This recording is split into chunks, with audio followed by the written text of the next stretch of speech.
Alrighty, welcome back everyone to another episode of The 12, our epic campaign of discovery and adventure across the continent of Corvée. And this story will stream live on Sunday 6 p.m. here on Javelin Entertainment. If you missed the last session, check it out on the channel page or by clicking the link down in the description. And we'll go ahead and get started today. Last week, It would help if I clicked the right button. Last week we had quite the thriller on the island. In the cool of the spring air as the sun began to set and the moons began to rise.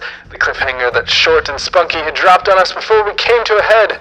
The old ankle biter gathered together a group of other survivors to attempt a hairbrained surgery to remove what he claims is a Mind Flayer tadpole from within his wrinkled skull. I'd say that's one serious medical problem indeed. But did it go to plan? Of course not. The bite-sized grandpa explored inebriation with a whole wineskin while Rock Boy and Water Girl tried to bury him alive and wrap the tomb in flowers. Somehow Gramps didn't like the idea of going to the grave just yet and fought right out of it. The world's tiniest giant proved that there were some advantages to being thick as a brick and held him down as the surgery attempted to get underway without any magical restraints. But then a scream erupted throughout the night air and stopped things dead. Before you could blink, a creature of shadowy darkness erupted out of, the shadows. It grabbed into the half-pint dragon in one of its three mouths, bringing an abrupt end to the surgery and an exciting start to another battle. Well, turns out the pupper brought some pals, but the folks from the beach decided one scream was odd, but two screams was alarming and arrived as well. Turns out the world's tiniest giant might actually be an average-sized giant, but the big size had little endurance, proving to be just enough to grab onto Dr. Smallscales before the hounds could drag him away. But he wasn't the only one with an effective trick. Many of the other survivors proved to be effective fighters, going for brains, spines, and jugulars as they cut down the creatures and forced their retreat. Despite the victory, the night came with the cost of one gnome left to the terrors of the shadows. Will the morning come with any answers for our confused survivors? Will they turn on each other at the death of one of their own? Will we find out who screamed first? Will anyone believe in the power of steam? Let's tune in and find out. So as you all have recovered somewhat from this event that had occurred on the beach, you had made it back towards where the rest of the group was slumbering and decided to take a watched rest though throughout the evening, knowing that there were indeed dangers to be held. And as the night wore on, you each picked a spot to begin your rest and taking different watches, lighting fires along the edge to make sure that you, at least in some regard, had things protected, or at least would know should another of these attacks occur. And as the evening began to come, as you all began to head towards sleep, we find Jasira first. Jasira, there is a warmth inside you as you sit by the fire and you just begin to drift off into darkness as your meditation takes over. Gale, you settle in by the flames and dip your hat over your eyes, but your senses are all still alight. Your fingers rest on top of your pistol. Roland, this place is getting more and more unsettling to you, and without your rifle by your side, the night leaves you tossing and turning, trying to get some rest and always on edge. Boko, the darkness of the night and blood still lingering in the air is somehow familiar to you. Your mind is more interested and intrigued than unsettled, at least as of yet. Cade, asleep in the treetops, the sea wind almost allows you to forget the strangeness of the night. And there is that peacefulness of home. And Sendri, you sleep nearly as soundly as a rock, but there is a moment where you feel a pang of guilt at the gnome's fate. The Schalt spends the night dreaming of what possibilities lie ahead with the many projects that he could perform and begins to put the final touches on a new personal design. And Clyde, sleeping is difficult for you. The night was stressful enough, but you know that more lies in store for you. You're not sure how much longer you truly have. This thing could be eating away at your memories right now, and so you try to think back, to focus, to find yourself, your home. You finally drift off to sleep holding tight to that necklace that your mother gave you. And the dream comes back to you. You know there is a legend, a story out there in front of you. You feel the pulling of yourself across time and know that this is not where your story ends. You feel yourself at the end of your story and the beginning of a new one. The opening of utopia from stories of old. You see the 3 towers in your mind at the center of a vast city. And they come into focus now as 3 other towers, aligned and built to be identical but smaller and without the surrounding city. In this dream, the door to the center tower is open to you.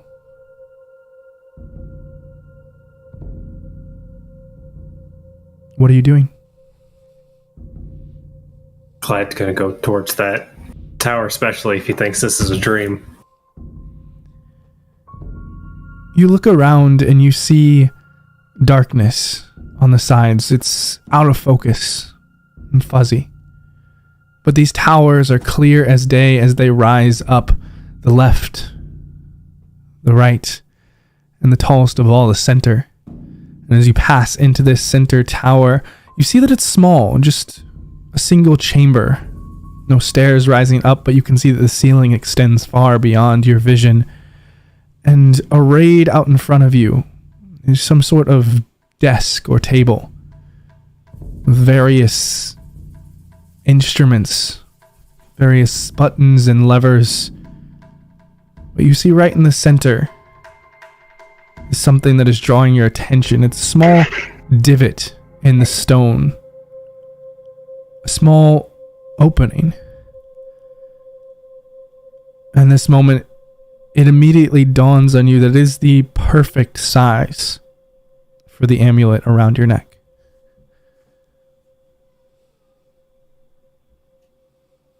Clyde's gonna try and put his amulet in the slot, see what happens. You take a few steps forward cautiously, the dream pushing you onward, and you reach out with the amulet, kind of pulling it off of your neck and place it down into the small carved divot in the stone. As soon as the metal sets into place, it clicks, and there's a line of light that runs around the circumference of that circular metal disc, and it begins to shine. The light grows brighter and brighter and brighter until you are blinded, and the bright white light takes over your vision and then turns to darkness as your eyes softly open. A new morning on the island around you.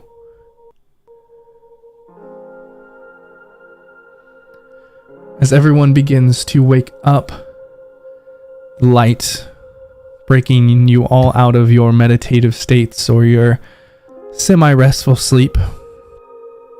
Those who had taken watches had claims of hearing sounds throughout the night, but most of you were exhausted and slept through whatever it may have been. And with this new morning, what would you all like to do?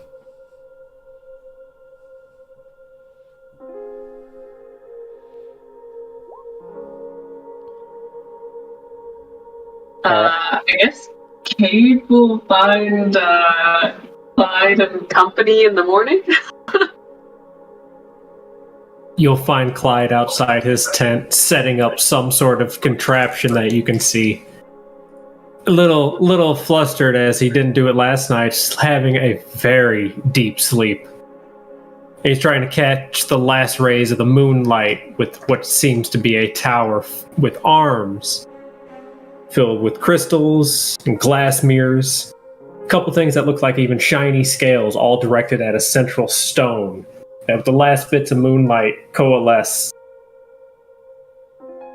into a drop that goes in his flask. Morning. That's Morning certainly to you. interesting. That's how you make the moonshine. Good stuff. Doesn't keep real long, but You Nothing actually use moonlight to make moonshine. I'll admit that's a new one. no better way to get close to the moon. They like to watch out for us. Interesting. So, enough about that. We're gonna get this thing out of my head. I'm gonna tell you, having weird dreams, and I don't know if it's the bug or the drink. Perhaps a bit of both. Moonshine does that to people. Maybe especially actual moonshine. You'd be surprised. Cures what ails you.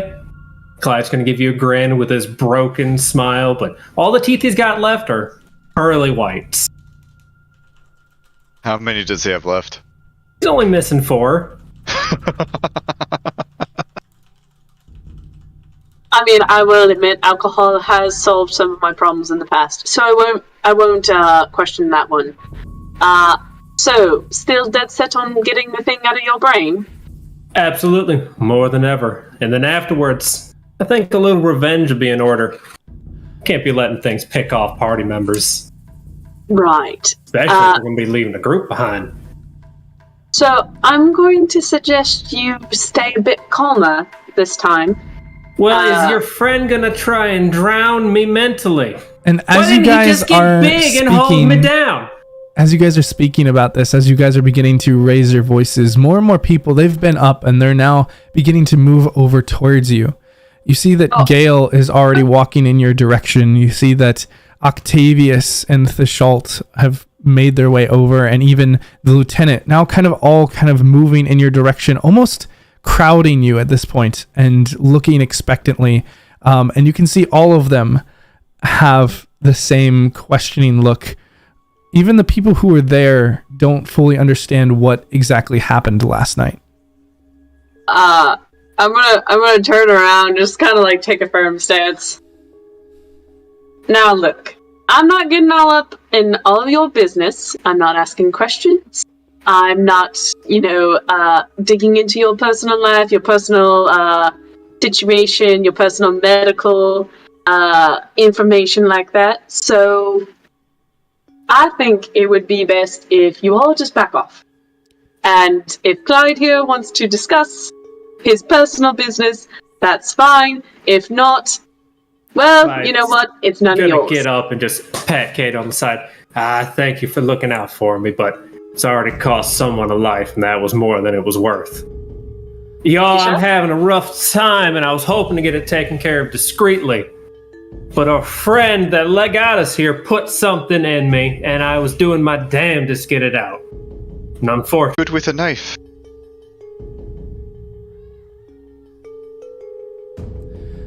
sure, you're not queasy, are you? Apparently the eye's gotta come out. I am experienced with eyes coming out. And he'll grin and kind of turn his burned out eye towards you. And Advice, should I do the left or the right, since you're missing the one? Are you right or left eye dominant? The hell's that mean? Okay, Hold out your thumb. yeah, hold them out like this. And you see that Jazargo, who is currently bandaged up from his encounter and still bleeding through those bandages and pretty weak, more on the ground than anything, but is kind of like sit up in a position right now. Well, I was going to go through the one that you said that they had implanted it in. I figured it would be closer to that spot if it was still there. I believe you said it was the left, if memory serves. Though I'm not sure how much use I will be at the moment. And he kind of points down to where his shoulder is actually pulled up in his arm and is in this sling trying to keep it all stable. And it seems that he only has, at least in full usage of one arm. Do we need another doctor? And I have a steady hand. If Jazargo can guide where to cut, I can make the cut. And Octavius kind of steps forward. No, just a moment, please. We have no idea what happened last night. Could we please start back and explain what happened, poor Cesare? How did you get Medical a procedure. tadpole in your eye? Octavius, I Half the appreciate dog's what dead. you're saying, and you'll have full charge of everything once this is taken care of. You know, it'll be fine. You can go take charge of killing the dogs, and we'll all follow you right behind you as you do that. I'm sorry, what dogs? Octavius, here's the short of it. This is an island. There are dangerous creatures on islands. Dangerous creatures like to eat. The bigger they are, the bigger the food they like. Kobolds are apparently the proper sized meal. That's what happened. Unfortunately, we were not able to save one of the fellow crashmates here last night. We were able to save his friend here. But yes, they made off with one of the people. To be expected, like I said, jungle. There are large creatures here. To be expected also. Hence why we set watches. You can help us come kill them later. I'm sorry, I can help you with what? You go kill the doggies. These things attacked you all last night and were able to take one of us. Yes. Oh, So we have to go take one of them at least one. And we can They eat got the drop on us, and still, I think one of them, big guy, smashed them. And Clyde's gonna nudge Sindri, who's now small, just the same exact size as Clyde. Yes. and these hounds, doggos, what exactly were they capable of? What did they do? Dog What should we things, prepare for? Sharp teeth, big, carries people. You know, just... And the common pack tactics. They seem to want to take their meal and run once they learned there were more of us than they bargained for. So, you think that if we hunt them down, we might prove that we are safe upon that? Oh, I have no intention of hunting them down. They got their meal for now, and we'll just have to be mindful in the future. But some of the more revenge-inclined individuals are keen on hunting them. I say let sleeping dogs lie. Well, it's better than them coming back every day for one more. Yeah, they know there's a food source here. There's more people on the beach if we're not separated. Yeah, but we're gonna be. And that'll be the problem. Clyde's gonna walk over to Jasargo, though, bringing the fresh moonshine for him. Here. When it's fresh, it's best. And Dravago's in the sky. So it might give you a little extra oomph. Think about your friends, the moons will carry that thought with you. Won't cure that ail, but it might lessen it. Alright. Thank you. Does he drink it? Make a wisdom save. No, Constitution. Yes, he does begin to sip on it, and we'll go ahead Instead of and... the hair of the dog that bit you. But just like last night when you gave him some, it does seem to be fine, at least for now. Good on you. We'll take care of these. We'll bring back what we find. Rest here. So Actually, no, wait. We got this thing on my eye. That's right. Yeah, I do think we probably need his guidance, seeing as he's the one Yes. with the Now that he's most got the shine in him, he should be able to lead this medical procedure. So let me get this straight. Your plan is to remove an eye and trying to remove this tadpole, and then what? Some of you plan on hunting down these hounds, and what of the others? No hunting for me. I thought I might be part of the party that goes to Elysium. Perhaps we can round up a ship that might be willing to transport some crashed refugees as we are. Oh, I'm sure we could find a willing ship. I thought we were going to take care of the dogs before we left the party. We're going to leave a smaller group. It's going to be an ample target. Yeah. Stay on the beach. Keep fires well lit. Hounds generally stay away from fires. It's when you wander off by yourself into the woods that you become an easy target. And he'll look There very were pointedly 4 of at us. the... Yeah, they didn't there were seem very 14 inclined. on the beach. Which one did they target? There won't be but 8 left if we leave a group. Gotta sleep. And these things hunt at night. It's just a bad combo, leaving a smaller group here when we have known predators. If you want to hunt, I will help hunt. Well, I want to get this thing out of my eye. That's what I thought.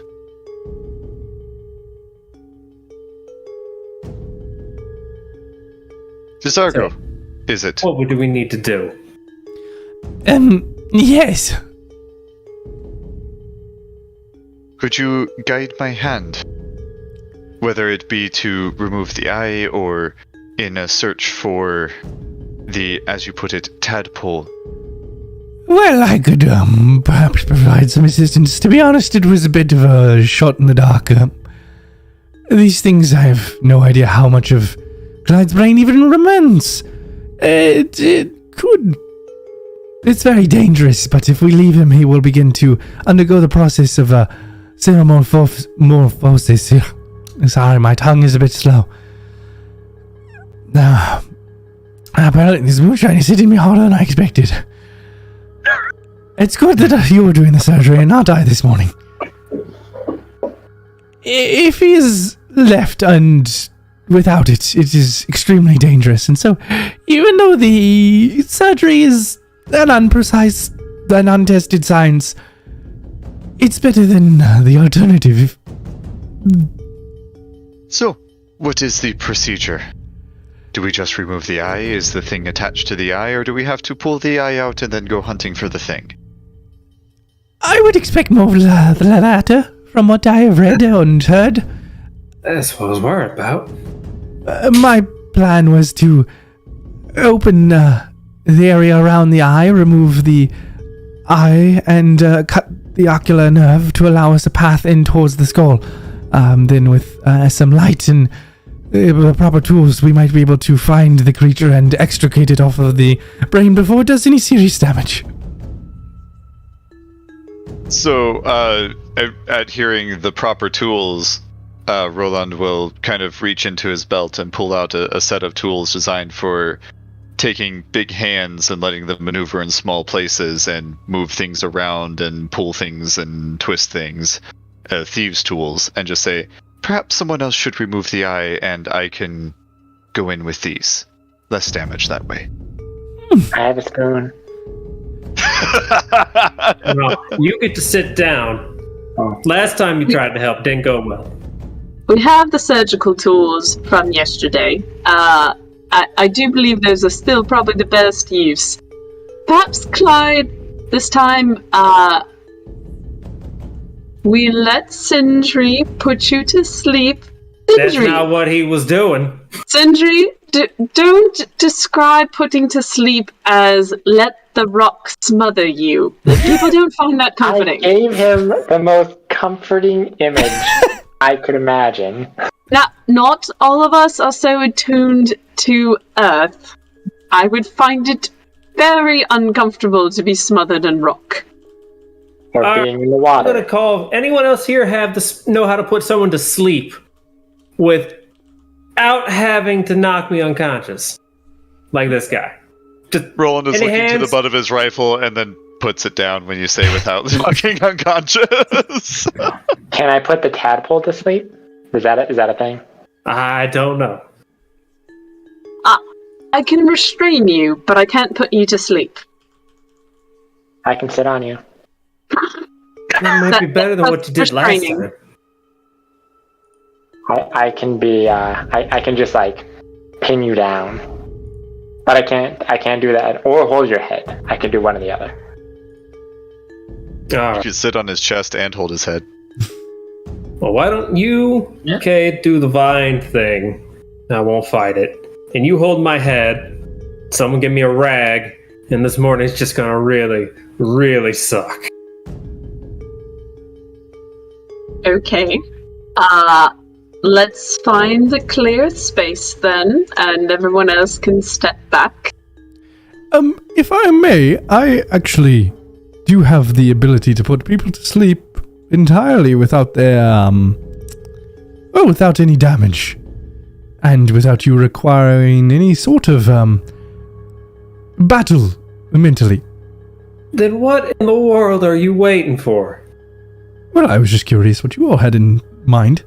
And Octavius kind of takes out a few things, and you see him kind of pull a few bits of sand off the ground, and kind of from his pouch he pulls out this bug that is just petrified almost, and a few Another petals from a flower, and begins to kind of press them into his hands and grind them together.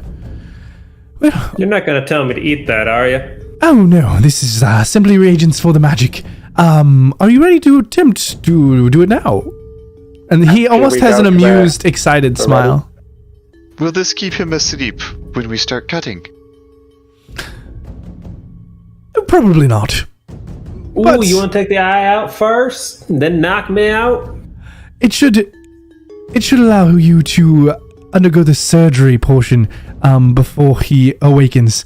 Though I would recommend having people on hand for the extrication of the creature. But at least he won't feel any pain of the ocular nerve being severed. I can keep him out and cut his eye out. Clyde, it is, yes? Absolutely. Well, I think so far. I haven't lost it all to the bug yet.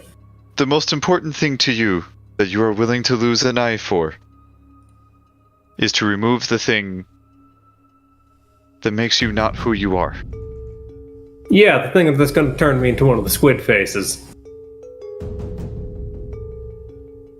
First of all, I misjudged you when I first met you, and I apologize. It's the best. Losing an eye is no joke. Secondly, I think we would have the best chance of success if you were perfectly still and asleep for the extrication of the creature, which would mean you would have to undergo the pain of losing the eye. Like I Which said, would you prefer? I'd prefer to get the creature out easier.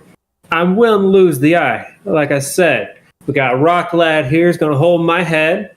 Water girl over there is going to tie me down. And you're going to pluck me while I chew on this rag so I don't lose no more teeth. And at this point, And then our friend here, Octavius, when the time's right, not a moment sooner, is going to knock me out. After we pull out the eye so that I can go digging for the creature without him feeling it. Please. and at this point, Roland, you do see that Boko is trying to get your attention as well. And Jasira is headed towards the group hearing this conversation. Boko, was there anything you were trying to say to Roland? When the conversation shifts away from Roland and people are sort of bickering back and forth, Boko is just going to sort of lean into Roland and whisper just so that he can hear. He's going to say, "If you need assistance, I can provide something that will guide your hands. Plus, the tools that I gave Chizago are for surgery." We will need those tools. I appreciate it. I am familiar with guiding hands. This is, I think, something a little bit different than that. And Boko will say, "The assistance that I offer is the knowledge of somebody who has done this before.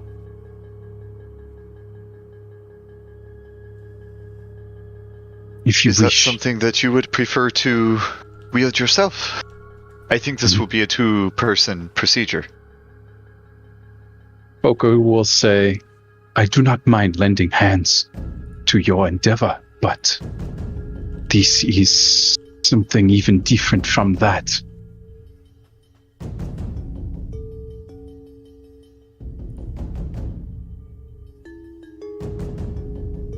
Okay. My strange companion. Boko will keep this in mind, because he has some ideas.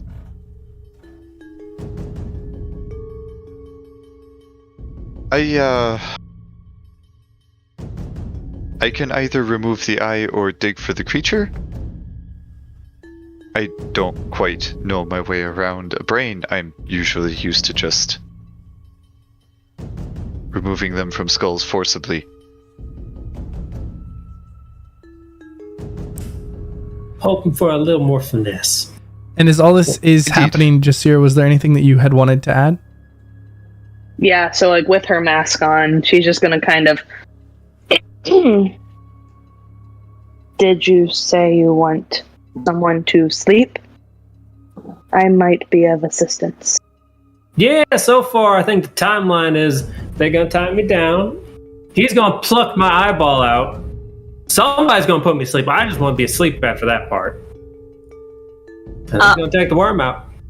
To be honest, with plucking an eyeball out of someone's skull, I honestly think it's better if you're asleep for everything.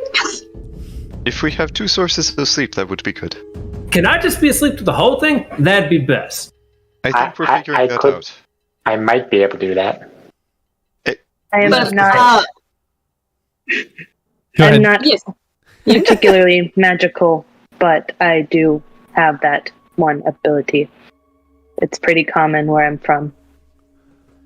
If you can Excellent. do it. To knock very someone much out and put them appreciated, to sleep mate. so you can do what you want to them while they're unconscious. Don't put it like that. That's kind of how it got me to fighting the little guy before. She'll just shrug with her nice ominous mask on her face. Roland gives a quick nod, looks over, takes a half step away. Boko is going to ask Clyde a question, because he's been listening to this conversation very intently back and forth, but he's just going to say, I am sorry, small man. Have you The name's Clyde, but I've been called worse. Have you considered keeping the eye and putting it back in after so you do not have to lose it? Oh, can you do that? I don't know. Well, I'm gonna tell you this. I'm gonna be asleep, so if you can get it back in before I wake up, I'm gonna buy you a drink in town. I'm gonna write a story just for you. And Clyde's gonna give inspiration to Boku. Oh. I'm already so. If I get my eyeball back.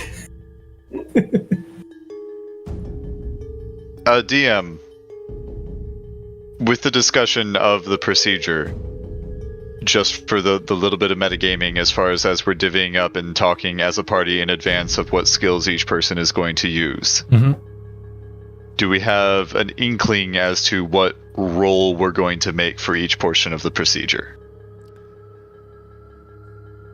Sleep roll. Yes. Jazargo has kind of laid out the plan that the first part is to extricate the eye, which can either be done with... So all of this is, at its core, is a surgery. And so any of the checks can be done with medicine. But some of the checks can be done in a different way. Okay, I'm interested in those. Yes. So, for instance, removing the eye is something that could be done with a sleight of hand if you are proficient, or just a dexterity check. And then for severing the eye, that is... Well, I'm going to say that's another sleight of hand, but a sleight of hand based on intelligence. And then the third... I'm listening intently. The third, for actually extricating this creature, is just a medicine check, but you can make a medicine check with dexterity if you would like to attempt to use your thieves' tools. Okay.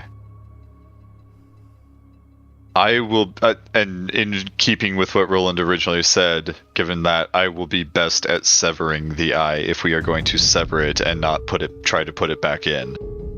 With Boko's help, you'll be good at all of them. I don't want to go into like meta knowledge, but I don't Boku want to was take just so every psyched. It's like, element, though. surgery.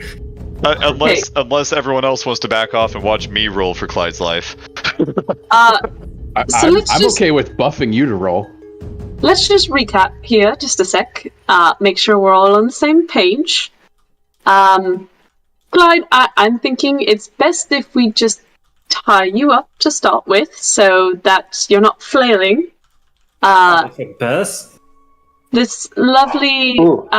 Could we bury him in the No, ground? Absolutely not. no. No. Not all the way. Fight it. You know what? The gag was for me, but I'm thinking about using it on you. The head is above the ground. No. No. Oh, okay. No. Right. Tie up this lovely elven woman. What is your name? They call me Jasira.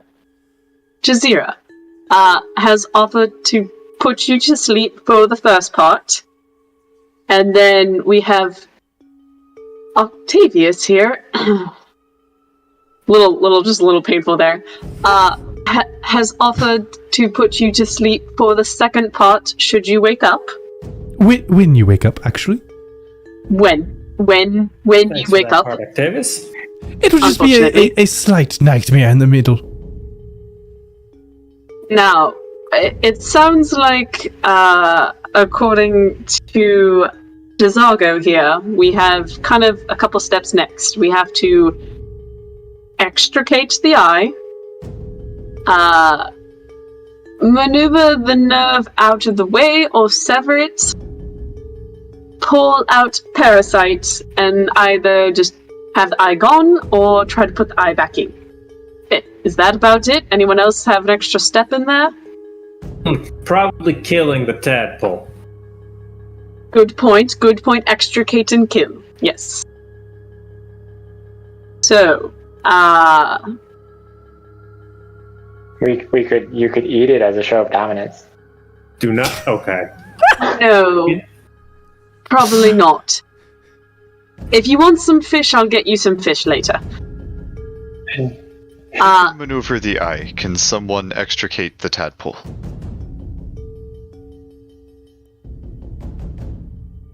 Gale will walk up and actually offer his assistance as well. He has some smooth hands himself, and if additional hands are needed, he'd be ready to help out as well. I'm gonna blow my eyeballs out with some steam. If you two have very steady hands, that would be good. I do have basic medicinal training, so I could offer advice and guidance in assisting you two, pointing things out in the correct direction, showing if you've anything missed. Does that, and Boko, it sounds like you are also capable of doing this? Boko just nods. Okay. So, tentative plan. Comments? Questions? Concerns? Cade and Boko, help Gale with extricating the creature. Make sure that we get that right. I will take my chances with the eye. I believe my hands are steady enough. Okay, Clyde, let's tie you up. Kinky. And I pull out some rope out of my backpack. All right. And Boko will begin setting up for a ritual. Okay. Trying to keep the majority of it out of prying eyes. Thank you. Clyde I'm going to go looking for a board of some sort to strap Clyde to so that we have actually something firm that he's on. There should be some leftover wood from the boat. Exactly. Yeah. We'll make a makeshift gurney on the ground. Tie Clyde to a tree. Uh-huh. And then we'll leave you there afterwards. But yeah, I'll tie him up, do a nice a nice knot on top, so he's all kind of wrapped up tight, so that he can't flail and hit someone at the wrong moment. I had to check exactly how this works. This is going to be interesting. All right, don't forget the gag now, otherwise I might lose a couple more teeth. Clyde's just gonna have his mouth open, waiting for the cloth gag. We should put a stick in his mouth. I might be tied up. I think I have to kick your ass. No, if you chomp down on your teeth, it could hurt them. That's what the gag's for. And Roland will pull out some form of like handkerchief or a scrap of leather or something. Clyde like that. has his fancy socks that he's had out. Oh, okay. Never mind then. I will shove Clyde's socks into his mouth then. Absolutely. Yes, those fancy ones that he never wears. Oh, that's gross. So we now have an Argyle gag. Words I never thought I would hear put together. Thank you. D&D. Everyone keeps ignoring Sindri. He's just gonna go off a little to the side and do some like warm up push-ups and squats. Get psyched to hold this small man down. Well, to me, we're the same size. This is equal wrestling. Sindri, perhaps you can play gatekeeper and just keep a buffer, keep the other people out to make sure no doggos interrupt. Oh, that would suck. I'm tied up this time. We want to look around. We have a gate. Metaphorically. Can you give me a perception check, Sindri? We're actually just fenced in the yard. How did we get here? This is how we actually find the gate and civilization.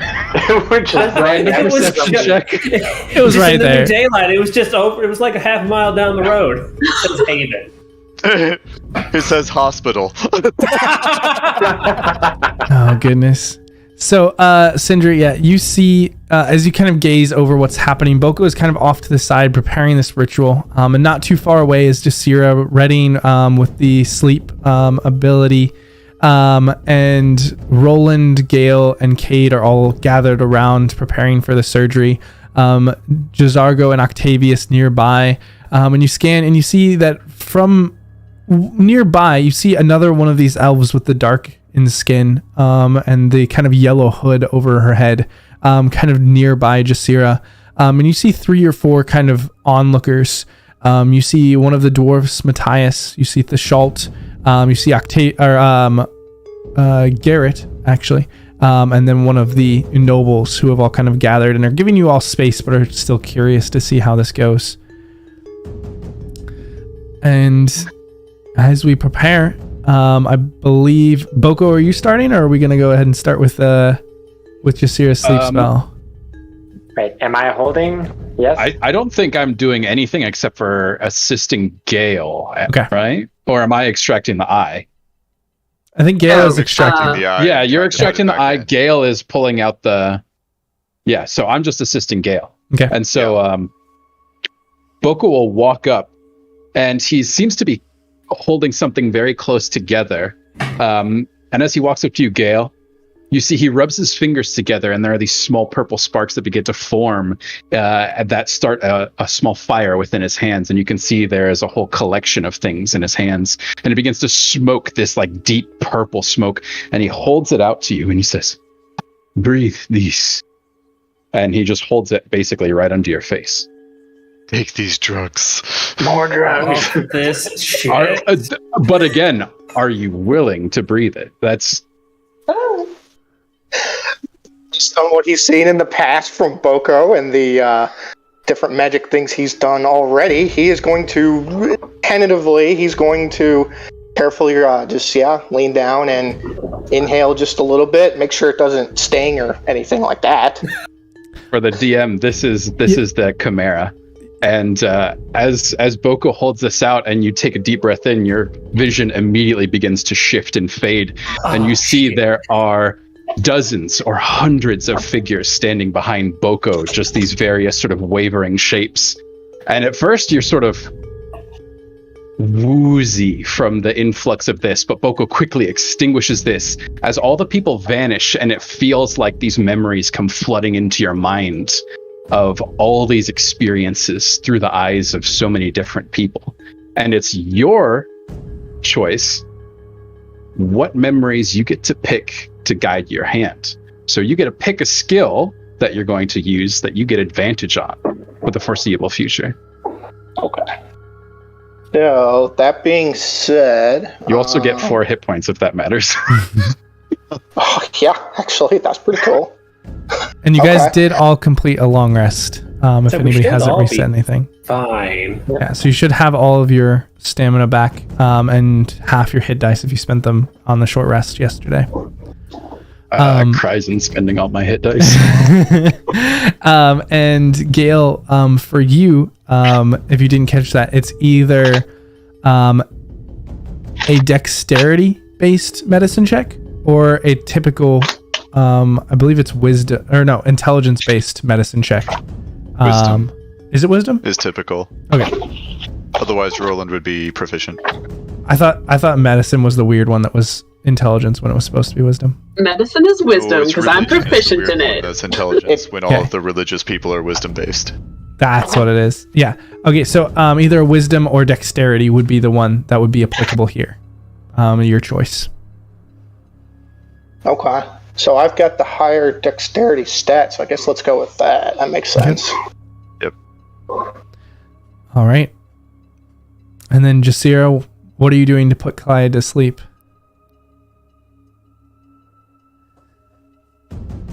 He doesn't like the analogy of being covered in stone, so I wouldn't start with that. Also, I can't say anything. Don't tell me not to fight it. That's just instinctual.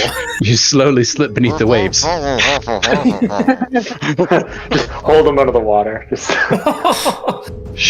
So we've not Hope talked he's still about how many of the components she might actually have on her, Austin. But one of them is a pinch of fine sand. Would the beach count? 100%. Yeah. Perfect. I think she's gonna pick up some sand. She'll just like drizzle You have sand to go over a mile him. up the beach. I know. But she'll just pick up some sand and like toss it around him, and hopefully it'll just kind of fall around him like magical fairy dust. I don't know. That's kind of what my head pictures for casting sleep. I dig it. Yeah, and as you go ahead and invoke this spell, go ahead and roll me the 5d8. Okay. Let's see, guys. I do have 12 of the How about this? pool we're using. Oh, How about 23? Ooh. Are you sleepy? That I is should be. just enough. yeah, as long as it's not both combined. Just enough. Sled in there. Good. And Clyde, you feel yourself fade to unconsciousness.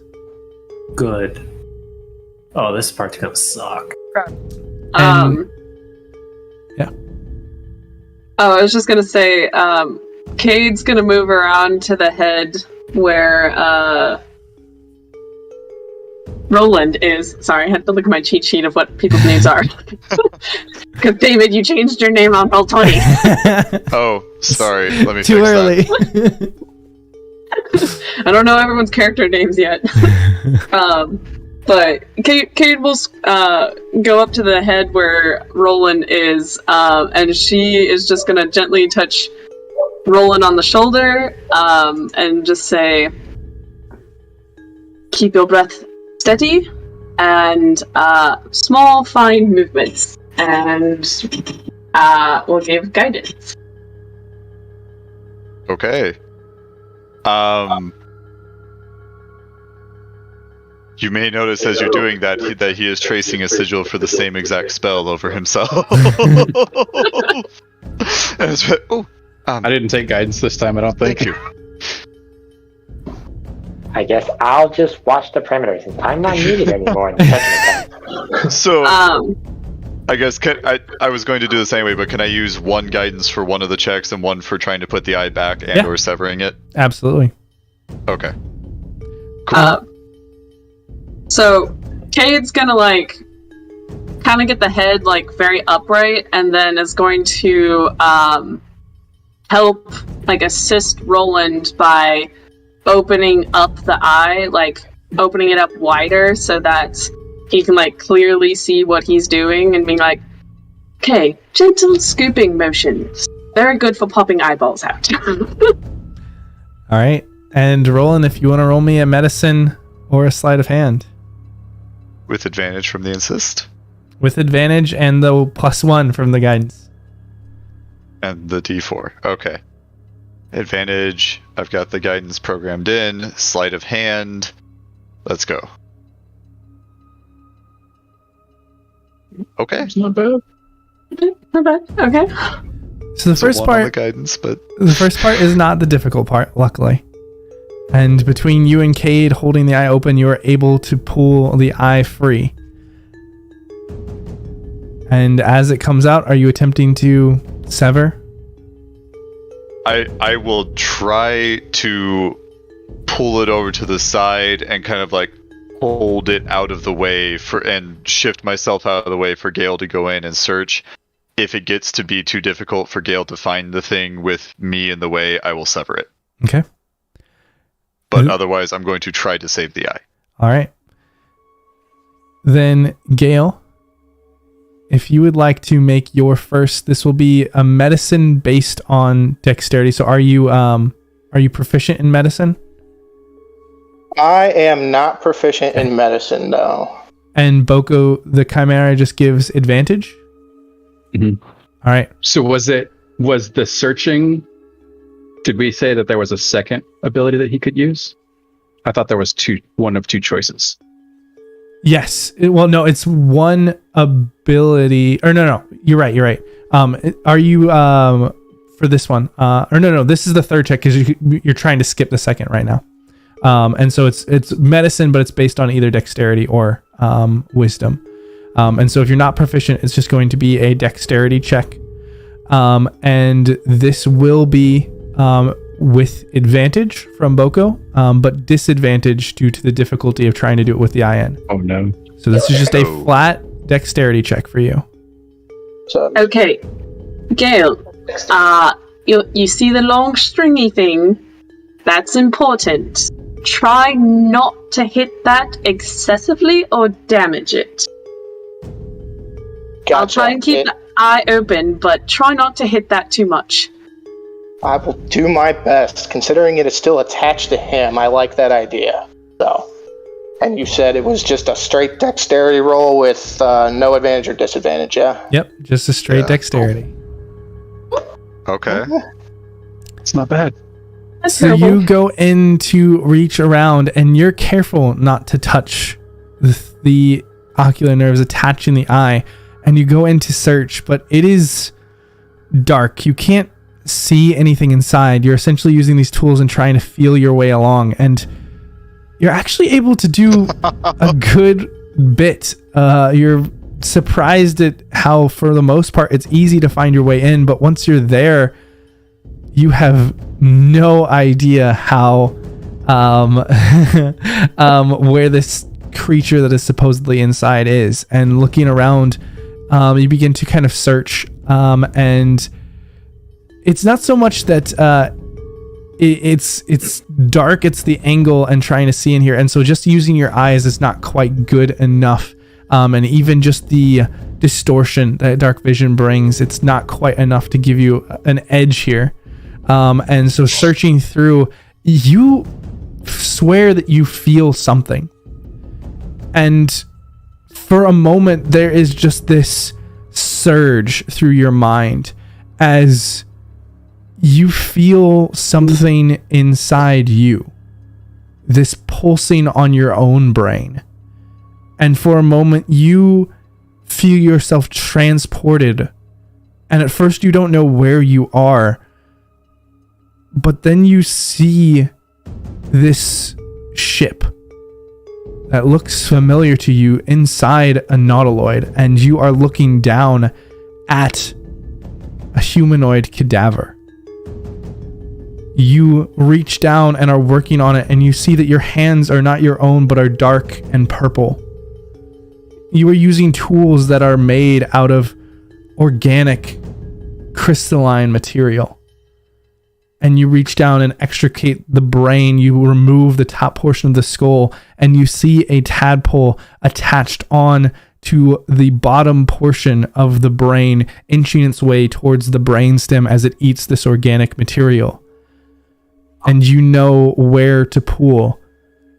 I'd like you to roll me one more dexterity check here, as this very particular organic material that was used for the chimera comes into play.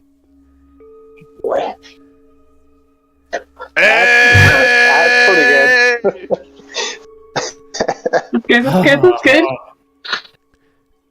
As you begin to just slide along the bottom edge of the brain with these tools, they're very thin and are made for sliding into small places, and that's not the difficult part to feel this creature, but to remove it is something that these were not intended for.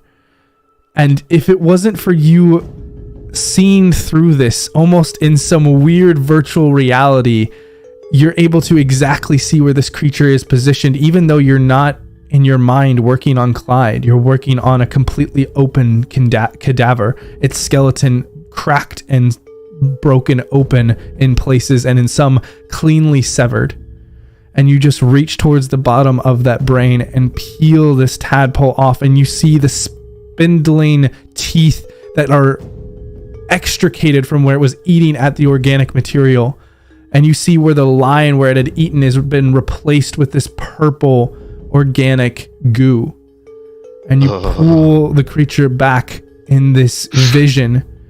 And Roland, you see as it pulls, as you watch as Gale pulls this small tadpole out of the eye socket, lifting it free of where it is. And I would like for Clyde to go ahead and roll me an intelligence saving throw. I can do that. And Octavius now. Okay. And Sindri. Bonk. No, not while I'm holding the eye outside of the socket. All right, so you're going to take 7 points of psychic damage as this just pain racks through your brain as you save on whatever the effect was.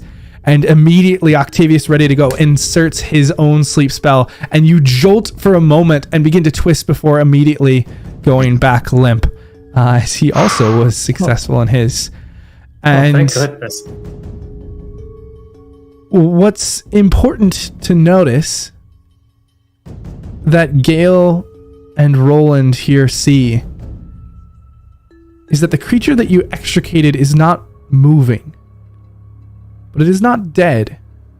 It also appears to have been affected by the sleep spell, perhaps easing this extrication. Interesting. But it has been removed. Kill it.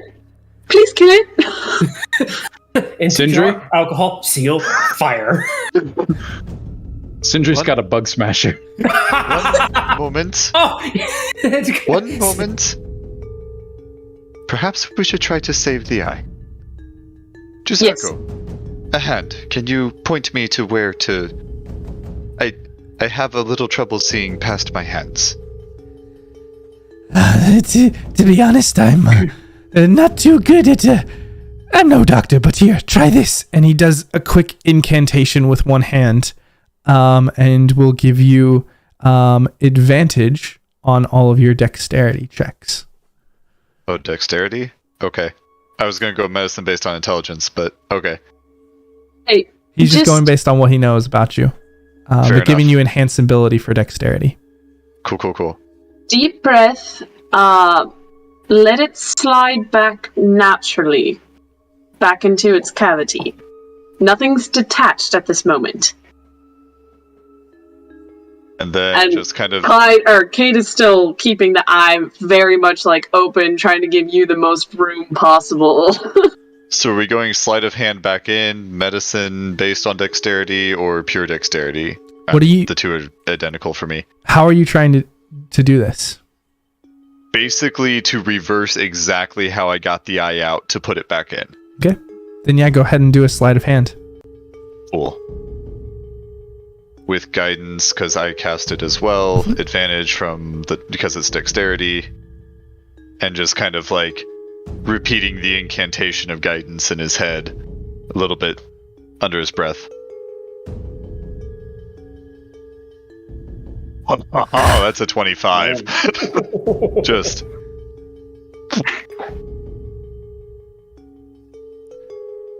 you'll do the best you can and insert this eye back into the socket. And Cade, you kind of try to adjust the socket around it and ease the eyelids closed. At least for now, you did the best you can, and it seemed to go fairly smoothly. Cade will reach into her bag and pull out an eye patch. Yep. And put it across the eye that we just did surgery on, so that there's some pressure to kind of keep everything in place while it heals. Yep. And Roland was also reaching for like a pack of just to get some form of cloth and dip it in water to let it start evaporating and cooling, and press it over the top of that, and also bandage it. All right. So you guys do the best you can here in this moment to try to help ease whatever adjustment may be coming out of this. But the surgery seems to go well, and Gale still holds this creature, still unmoving. Okay. Put it in your nose. Put it in your Roland will eye. pull out both of his daggers, flip one around and hold it to Gale, and just say, "Together." Where's the elephant fanatic in the crowd, though? Gale takes the dagger and says, "Together indeed." And then just kind of like lay out, I don't know, a stone or a board or something that we can put the worm on, or the tadpole on, and then just like kind of set the knives and get ready to just take the head off. Yeah, and as you both line this up and quickly slice into bisecting this creature, you see immediately as it begins to swirl and move, as these small little tendrils at the front begin to twist and turn, the teeth almost like a drill inside begin to spin in this high-pitched noise that only a couple of you can even hear, but it just moves and writhes on the ground for a solid few seconds before finally going still.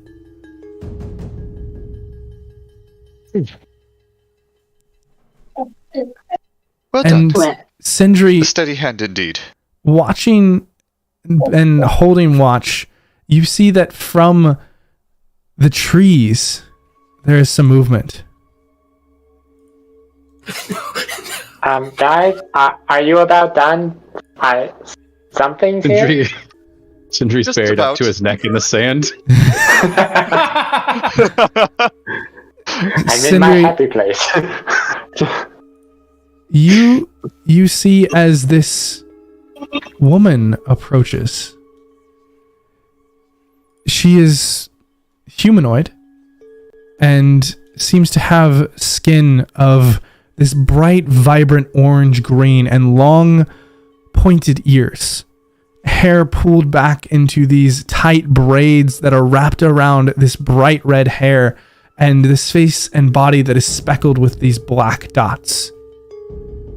And she comes out of the woods and moving in the direction of where Clyde is, ignoring you for now. And all of you can hear as this voice speaks up. Can you do this again? What you have done? And you all spin around and now can see this woman standing in the woods who you have not seen up until now.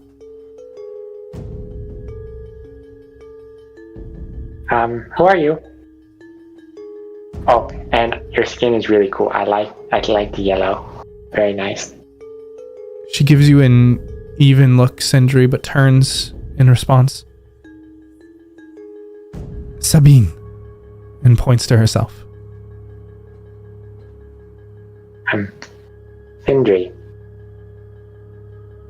She gives a slight Were you nod on the of her ship head. too, then? And Kate, as she turns to you and gives a slow nod and points to her own eye. I think she has a bug in her too. Well, I'm up for helping, mostly because that tentacle monster thing that eats brains was rather unsettling, and I don't think we want any more of those around. How about the rest of you? I can certainly try. That was taxing. A fair bit of it may have been luck. And I cannot cast that spell until I have 4 hours of meditation. And I How have do to you say, feel the about small being one was in quite stone? bug-eyed, so removing the eye was easier. Well, luckily for you, I can cast the spell multiple times still. So you're covered, madame, should they wish to continue. And she kind of... How do you feel about being in stone? I will do whatever it takes to die better than to live as that. Erupted. They are scourge. And even as she's speaking, she has a struggling knowledge of even common. Do you know about them? She nods. Oh, The Erupted. They took my home.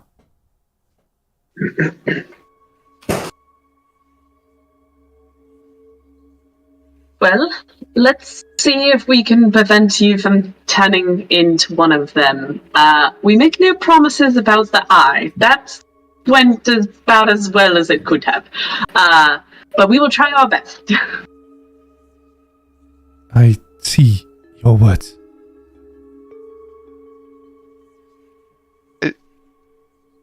Roland will walk up and just ask, do you have a language that you are more comfortable conversing in?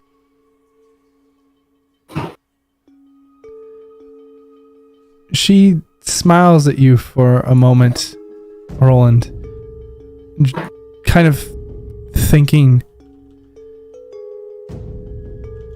And you hear her speak, and the language that comes out for the second time in as many days is something that you are not familiar with, that comes off as completely alien. There's not even anything that is remotely similar in base or in form or in structure to what you would know or be able to access.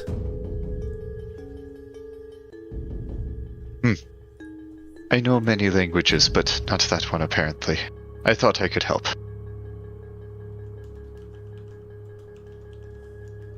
And again, she speaks.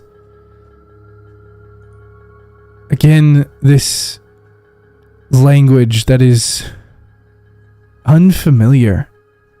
These alien things, but you can tell that there is a distinctness to it, that it is dissimilar from what she had spoken before.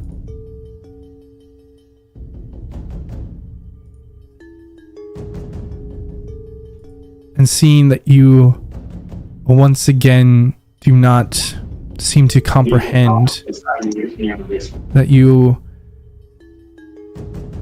are again struggling to find even any sort of understanding in this moment. And she shifts again to a third language.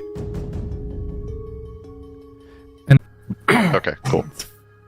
but yeah, Clyde, by this time the spell has worn off on you, and you find your eye is bandaged and blackened from view. But besides a bit of pain in your skull and in your head, and the pain that you obviously feel around the eye itself, you're surprised that it's not worse. There was a real possibility in your head that you might not have made it through this. Yeah, it might not wake up. Well, I gotta say, guys, that was damn good rolling. Yeah. I'm gonna feel so bad when we accidentally kill this poor NPC. Oh yeah, I'm kind of glad Clyde might be awake now, though. He might feel help. Cade will undo the knots on Clyde and just say, We did our best to save the eye. Roland did an excellent job putting it back. Oh, I got it back. I got the thing out though, right? That's the important. Yes. It's dead? It's dead. Okay. And Clyde just relaxes. Still tied, just completely relaxes in the ropes. So, your eye is bandaged. There's pressure. There's pressure to keep your eye in place. I'm going to recommend you keep that on for a bit before we test out the vision.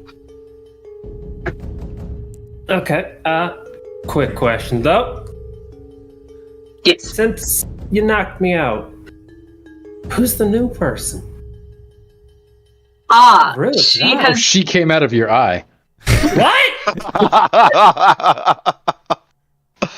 Yes, we split it open and she walked out fully armored. Like Athena. She, unfortunately, falls under similar circumstances to you and is asking for our help. Of course we're going to help her, right? And Clyde, now that they say that, you do remember seeing this woman. She was there when you were there, in the same chamber. You've made it. As you. You don't speak real well. Not common? Anything else? She no word about it. smiles. Roland will look over and say something in Infernal to see if Clyde picks it up. No, Clyde, no, that. Clyde's going to cast Comprehend Languages so he can talk to this lady. So at least he'll be able to understand. Alright, I've talked to a lot of people from a lot of places. As long as you can mostly understand me, I can understand whatever you say. So, what's the story? You are understanding me now? Yeah. I've done a lot of traveling. You got to pick up on every little thing. Interesting. My name is Sabine. Sabine? Fine name. I am. How do you find yourself on that ship? Same as me? Rest of us? The Erupted have long been at war with my people. I was a prisoner of war. Captured in the last incursion. My people, I believe, tried to rescue me, but it was unsuccessful.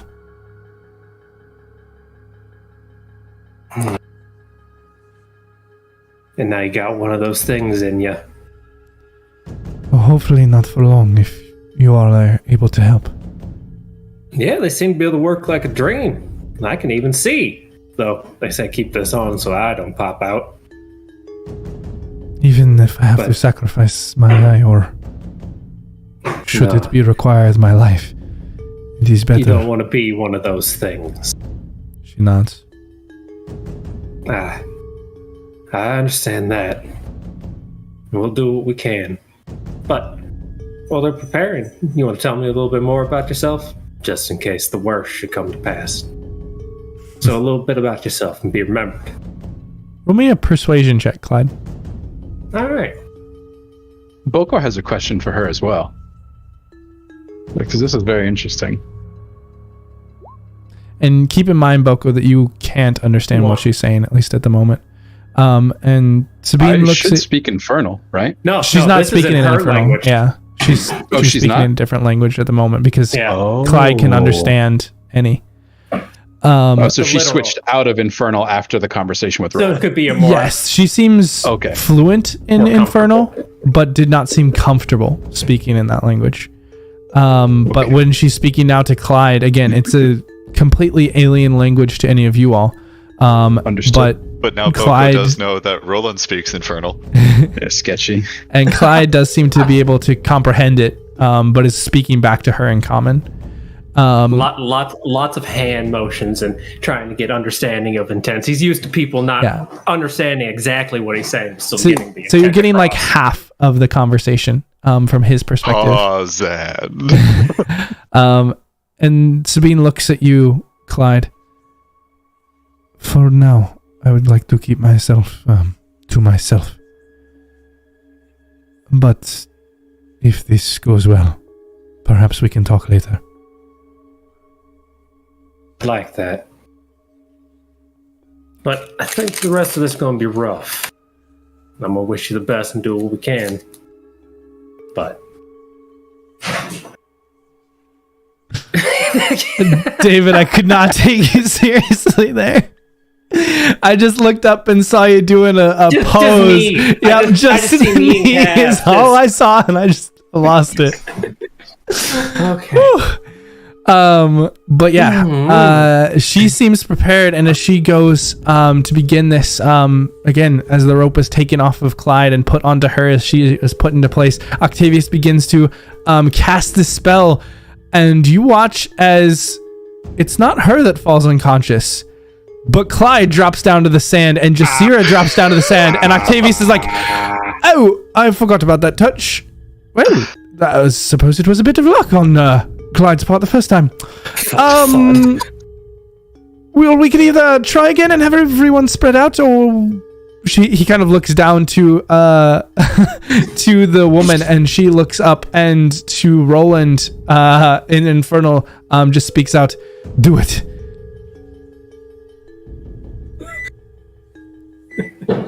Okay. You wish. And he'll trace the sigil for guidance over himself again and nod to Cade to provide the same assistance if she's willing. Friendly pat on the shoulder. And meanwhile, Octavius goes and wakes up Clyde and just see her. Sorry about that. Just like saying. Sindri just we were walks going over to take and the other one. next to everyone. I don't think I'm supposed to get sand in the eye. All right, and starting this again. Everyone step back. Roland, Kate, are you also helping on this one as well? Yeah, basically same procedures last time. We got the double guidance, and I'm offering advice based on the different eye anatomy. Who is doing the most important thing? Gail, are you pulling the worm? Gail. Are you willing to do it again? Yeah, Gail. Yeah, you still are under the effects of this ritual. Yeah, that would be the only thing, is Gale would want to confirm he is still under the effects of what Boko gave him earlier. And Gale, So you don't have those memories in your head. You don't even need to confirm it, because as you're looking around, you see this purple hue on everything as this magic is affecting you, and you're still having visions shifting. You see this beach, but then you see it differently as waves of blood red are washing up on a black sand shore, and each and every person has skin that is darkened and purple, and then it shifts back to the normal hues. So then, yeah, I'll confirm I'm ready to go, because I am apparently as ready as I'm gonna be. Gail's like, I'm high as fuck. Well, Gail, when you get this done, since you did such a good job on me, and I hope you're going to do it on this person, I'm going to have a fine drink in the nearest pub on me.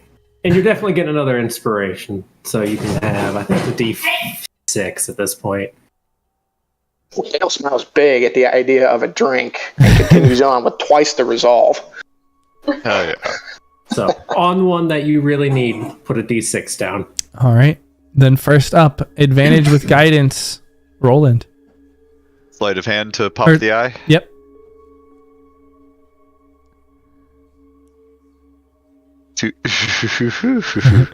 And once again, you had it down, just replicating the process. You find it a little bit easier as you pull the eye out. Are you going to again try and keep it and not cut it? Let's try to save it. All right. Then this time, for Gale, it is a dexterity check at advantage, and then after you roll, you can decide to add a d6 of inspiration if you would like. Okay. So dexterity on advantage. All right. Ooh. You're gonna roll that. Yeah, let's roll that. So it's another. It's a D6. D6. So it's a 1d6. I thought of a drink at the end of all this. Got me excited. Hey! Needed that. And as this happens, she is not unconscious for this. and you can see her tense up against the restraints, and at first doesn't let it out, but as the eye is pulled out, there's just this scream that emanates out, and you are trying to fight past it, but it unnerves you, and for a moment it shifts, and you're seeing what is happening, you're hearing what is happening, and you try to do your best and reach for it, and you can't find anything. You try to feel along the skull, and you can feel the brain, but you don't feel any creature, and you try to push harder, just try to push further, and you can see that with each second you're taking, it is excruciating pain on her, and you can hear that screaming going out, and it's taking longer. It is more difficult, and you are shaken, and finally your vision shifts once again, and you see that same corpse on the table. You see those purple hands moving that are not yours, and you reach underneath the brain and feel something and grab a hold of it and extricate it off. Again, Roland, you see as this creature is not moving, it is inert, which is probably the only way that through this differing experience that it was able to be successful. But it is successful, and it has pulled it out. If you want to try and place the eye back in. Yep. Again, just like same as I did before, just exactly replicating the movement reversed that pulled the eye out. And yeah, Cade's got the eye wide open and trying to keep it, make it as easy as possible to slide back in. All right, and Jazargo will once again cast the spell, so advantage with guidance for a sleight of hand. Should still be within the Oh, is it 10 minutes or an hour? It's an hour. Oh, never mind. I thought it was a minute. Yeah. Yeah. It's nice. Oh yes. All right. We're keeping this kobold. I know. You guys once again medical experts. Pop that eye back in and immediately bandage it. And she is in pain. But the surgery is over. The tadpole is out. And she is just like twisting and turning at her restraints as she tries to calm herself down. But you all can see that there is immense resolve in this individual. Cade, as soon as everything's done, knots undone, rope pulled away. Yep. And Roland will offer a hand to help her up if she wants to sit up, or if she just wants to stay on the sand and go for a little bit. Yeah, she does. She does kind of stomp on the worm over and over again. Yeah. Gale, did you do anything with the tadpole as you pulled it out? Eat it. Do not. No, I'll take the dagger that I got from Roland earlier over to Clyde, actually, and say, would you like to do the honors, sir? Oh, Who drinks? Clyde definitely wants to cut the absolute crap out of this thing. And you do, just kind of stabbing it over. As soon as you stab it the first time, it begins to squirm, and you just stab it again, and cutting it into another piece as you see as these tendrils fly off, and the teeth at the mouth begin to spin, and you just stab straight into the skull and twist it until it finally stops. And the woman is just lying in the sand in the moment, just kind of breathing as her hands are dug into the sand where she was. But you see that she looks up at Roland and Cade and just nods, and in a quick infernal message, just thank you. And Thashalt, you have been on the side watching this procedure as both of these tadpoles were successfully removed and the eyes replaced with minimal damages. Did you have anything in these moments that you would be saying or doing? Well, for one, that is disgusting. But second of all, I would probably at least be trying to, take a look, see kind of, take stock of what kind of skills, abilities we have here at this particular juncture for our little party here. And it seems that it's a lot higher than I would have thought. Trained medical professionals indeed. Yeah, very good at eye plucking. This group does seem to have. Yeah, this group does seem to be, at least in the moment, very, very competent at the many things that are thrown at it. We're gonna get Just imagine what we could do with steam power. I actually am quite interested to see what we can do on this point. I am also curious as to did I manage to get that enhancement onto the weapon, by the way? Yes, onto Roland's. Excellent. Yep. All right. Sindri, as he's like sitting near everything, is going to like go over to the woman that just had her eye plucked out. I don't know if it'd make you feel better, but if it does, we're gonna go hunt some dogs soon. And smashing things, I feel, generally makes you forget about things. You mean my house pets? I would like to travel with you all. If that is understandable. Well, I think so. Yeah. Cool. Wouldn't have any adverse for me. What kind of like what is she outfitted with? She has on almost this chitinous armor that is lightweight and built to be that way. It is her arms are free. It is just a chest plate and kind of like a battle skirt around her legs that are all made out of almost like this scale or hide type material. And you see that she has two of these wicked curled blades or sabers on her side. Both of them are on the same side. And daggers, one on her like her sandals that she has kind of that are tied all the way up to her knee, and then one along her back on the back side. And all of these materials look very foreign to you. But she doesn't seem to have too many other belongings outside of that on her. Well, do you know what those are made of? And he points at one of her sabers. That looks so cool. Did that you make look it? familiar, the metal? The metal that you see, Boko, it actually does look reminiscent of what you had seen.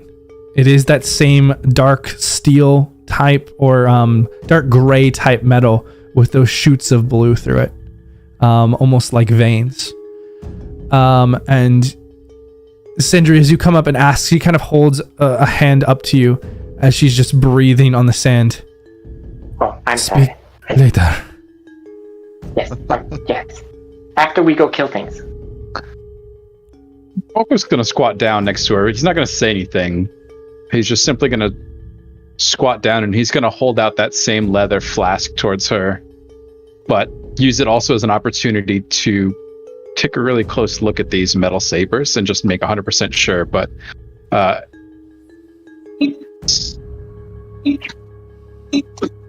yeah, he's just gonna hold his leather flask out to her. She at the moment has her eyes closed. Are you kind of like touching her to get her attention? Yes. She kind of opens her one eye and reaches out. What this? Kind of pointing at the leather file. Boko is sort of staring directly at the blades, but will respond to her in Infernal and say, "It will help with the pain." She immediately grabs it and just downs it. It's this sort of, she sort of coughs and sputters back at it because it does not taste good. But Boko will cast Cure Wounds on her. Nice. All right.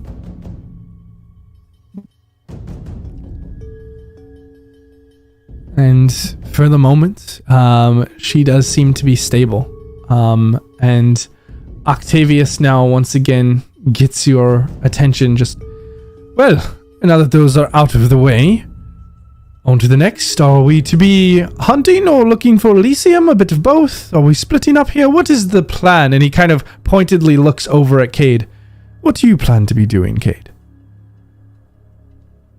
I personally think that our time would best be spent gathering a small to medium-sized party to make a trip to Elysium. I couldn't agree with you more.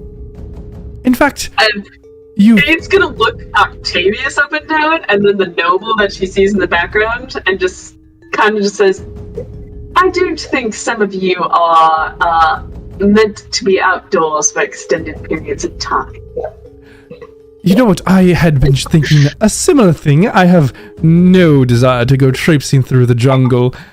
Despite my past heroics, I believe that you may be best to lead this excursion, since you do have the map that it is marked on and have proved yourself a capable leader in all aspects. I would believe that many here would be willing to follow you in. But I would like to stay and help to build camp. I can lead people here and put them to work together. I do have a few people that I know and have a working rapport with, if you will. And whenever you all find this wonderful city, you can come back and rescue us from our tenuous time here. And while I'm here, I will organize a guard to make sure that no one gets taken by these, what did you say, doggos? These hounds that are here. We'll do our best to stay protected and stay on watch. But, perhaps you would like to organize a group of individuals to go. Who do you think is appropriate? I volunteer. It looked so pained at Octavius speaking, and just kind of grin and bears it. Yes. I do believe you are well suited to keeping the base camp under control. As for people to go to Elysium, I'll kind of look back at the very capable group that helped here. Yeah, Clyde hears that Octavius is staying here, and right, I'm going with Cade. Perhaps you individuals would be interested. You have all proven to be very capable individuals in your own rights. Sindri, there might be dogs along the way. You're not going to leave me alone in the forest, right? Oh, I'm going. I'm trying to remember what the talkative one did. At any point. and Roland at this point will come up to Sindri and just kind of lay a hand on his shoulder and just say, well, as you said, he is quite good at talking, and we will need, when we get to the town as refugees, we will need someone who can talk and convince people to give us aid. Did somebody say talk to people and convince them to give us aid? I believe that I might be able to assist, maybe. Isn't good at talking mean people like to listen to you? Sometimes get kicked out of town, though. But I think Octavius do fine just fine here. Sure, we'll be able to find people willing to help us and move along quickly. And he can handle things in this place. Pretty good at finding ship's passage. It's not so difficult as long as you're willing to help out on board. Yeah, she found the ship really fast at the last port. She must have prearranged it or something. It was very quick. It's just something like that. Insight check. Just help. Insight against check on me that. or Sindri? Against Sindri and you simultaneously, based off of what Sindri said about you. I mean, because I don't have time. Cade just smiles when Sindri says that. That's all. You see a smile on Cade's face. Sindri is 100% telling the truth. How, DM, being from the area, how does one quickly acquire a ship? So in the context, exactly. I don't think you're going to get too much from this, especially considering that your background is a bit different than theirs. But it's definitely your first kind of inclination at something being a bit odd there. Nothing concrete yet, but it's certainly something that you notice and keep for later. Bandits. And not to mention, people very willing, if you're willing to mop the decks and stuff, if I say a bunch of nobles from the mainland are in dire need and maybe willing to compensate, usually gets a lot of sales flowing. See, now that's some good thinking there. You may be more of a salesman than I thought. I know how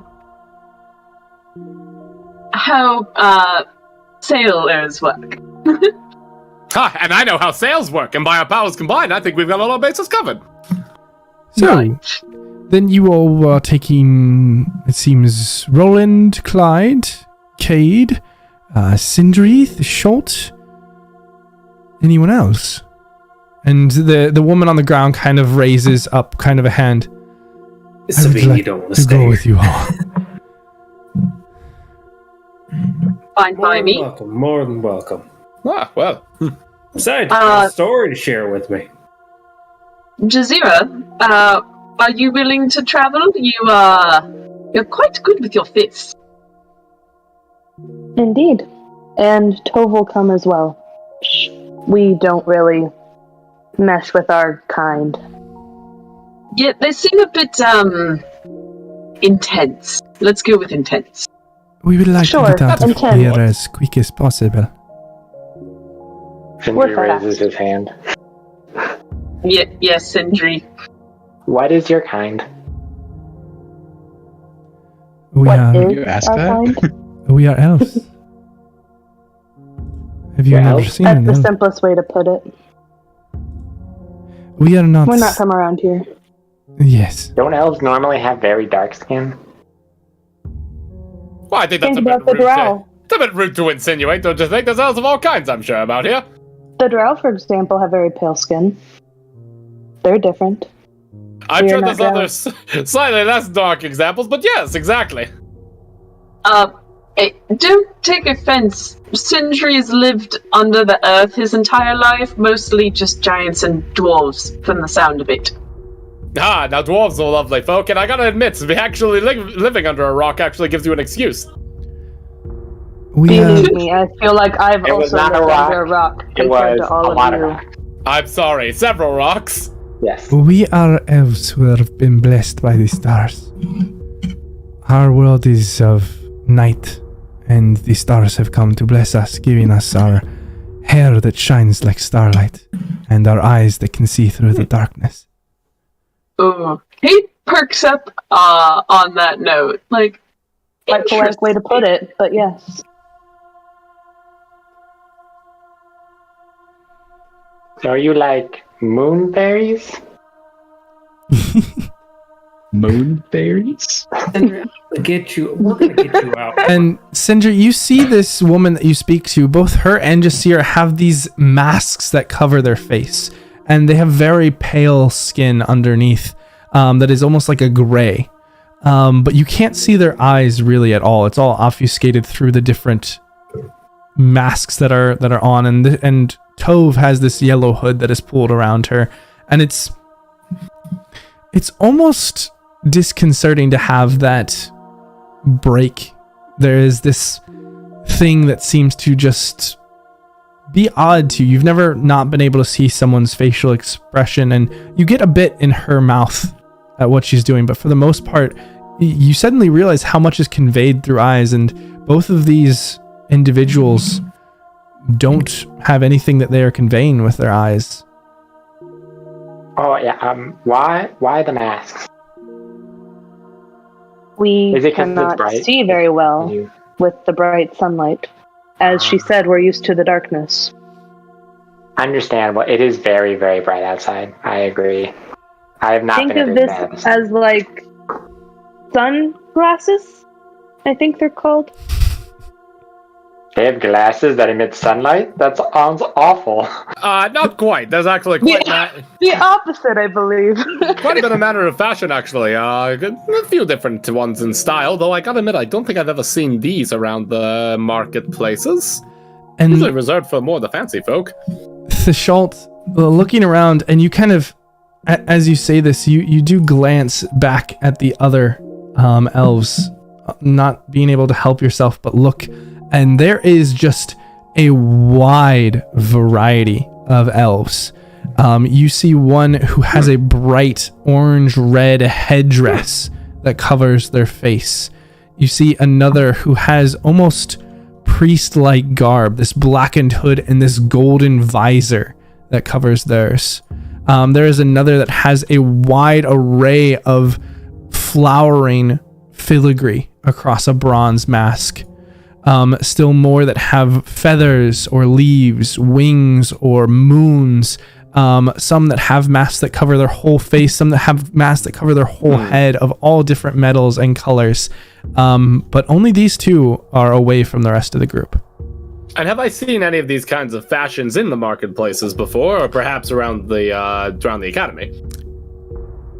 Short answer is no, especially not in the circles you run in. You know that masks are a thing and masquerade balls. You don't often run in those circles, but occasionally you've gone to an elegant ball that was put on that had a masquerade event, and they've worn masks, but none of them have been this elaborate and detailed and all-encompassing. These are works of art. They certainly are. Each and every one of them unique, distinct, and clearly, likely handmade. Interesting. We did make our own masks when we were at the estate. Each of you individually? You didn't get them from a central source? Nope, we made them. My gods, you all are incredibly talented. State, y'all royalty? As Captain Cade said, we are good with our hands. I suppose that is quite true, both for punching and, of course, perfecting. Well, can you show me how to make one? Those look cool. I want one. Sure. Perhaps when it's darker and I can have a better time seeing. Yes. Maybe one made of stone. If you have the tools. And there is another individual that kind of approaches. You see this man, he looks relatively normal with kind of well-cropped hair, and this slightly dirty, if well-made suit, and is holding kind of a book in his hand and has a messenger bag over his shoulder. And Roland, you do recognize Garrett as he comes forward. Do you mind if I come with you? I'm quite curious of what this island has to offer, and you all seem to be capable enough that you don't really need me, but I'd like to take what notes I can. Perhaps put a map together and, well, log what happens here. Are you capable of staying alive when nasty creatures come out of the jungle? I think I have enough to stay alive, and if I don't worry. This is a risk that I'm willing to take. Your mission is to get to Elysium. I'm just there to track it. If I don't make it, it's more important that you all do. Fine by me. If a dog drags you off into the night, I'm not running after it. Just saying. Fair enough. At least give it a good effort. Don't worry, I'll try to protect you, and I'll walk over to his hip height and give him a pat on the back, Thank you there. Garrett Kolber. What is your name? I'm Sindri. Sindri. Sindri Volsang, if we're using last names. I'm not familiar with that surname. Oh yeah, we're from deep underground. I'm not sure where relative to here. Oh, interesting. I look forward to learning more about that. Yeah. I don't know how to tell distances or direction on water, and we were on water for a while. Was south of where you're from? Nah. Okay. Is south and north a thing in the Underdark in your world? I mean, the concepts... We don't have the sun and stars.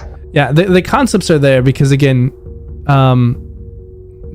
you would have had regular interactions with dwarven traders. And so you do understand the concepts of them, even if you don't apply them the same way that most people on the surface do. And this Garrett fellow, did he indicate where he was from? He has not yet. I believe I would ask. You seem to be a man who's very well acquainted with some of the finer things in life. Tell me, Mr. Garrett, where are you from?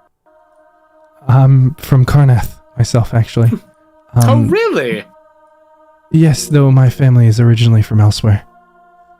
I see. Would I have perhaps passed by or, bumped shoulders with this guy at any sort of these sort of events? He does not look familiar, and with your experience, his garb is not the level of a noble. To be honest, he looks more like a student.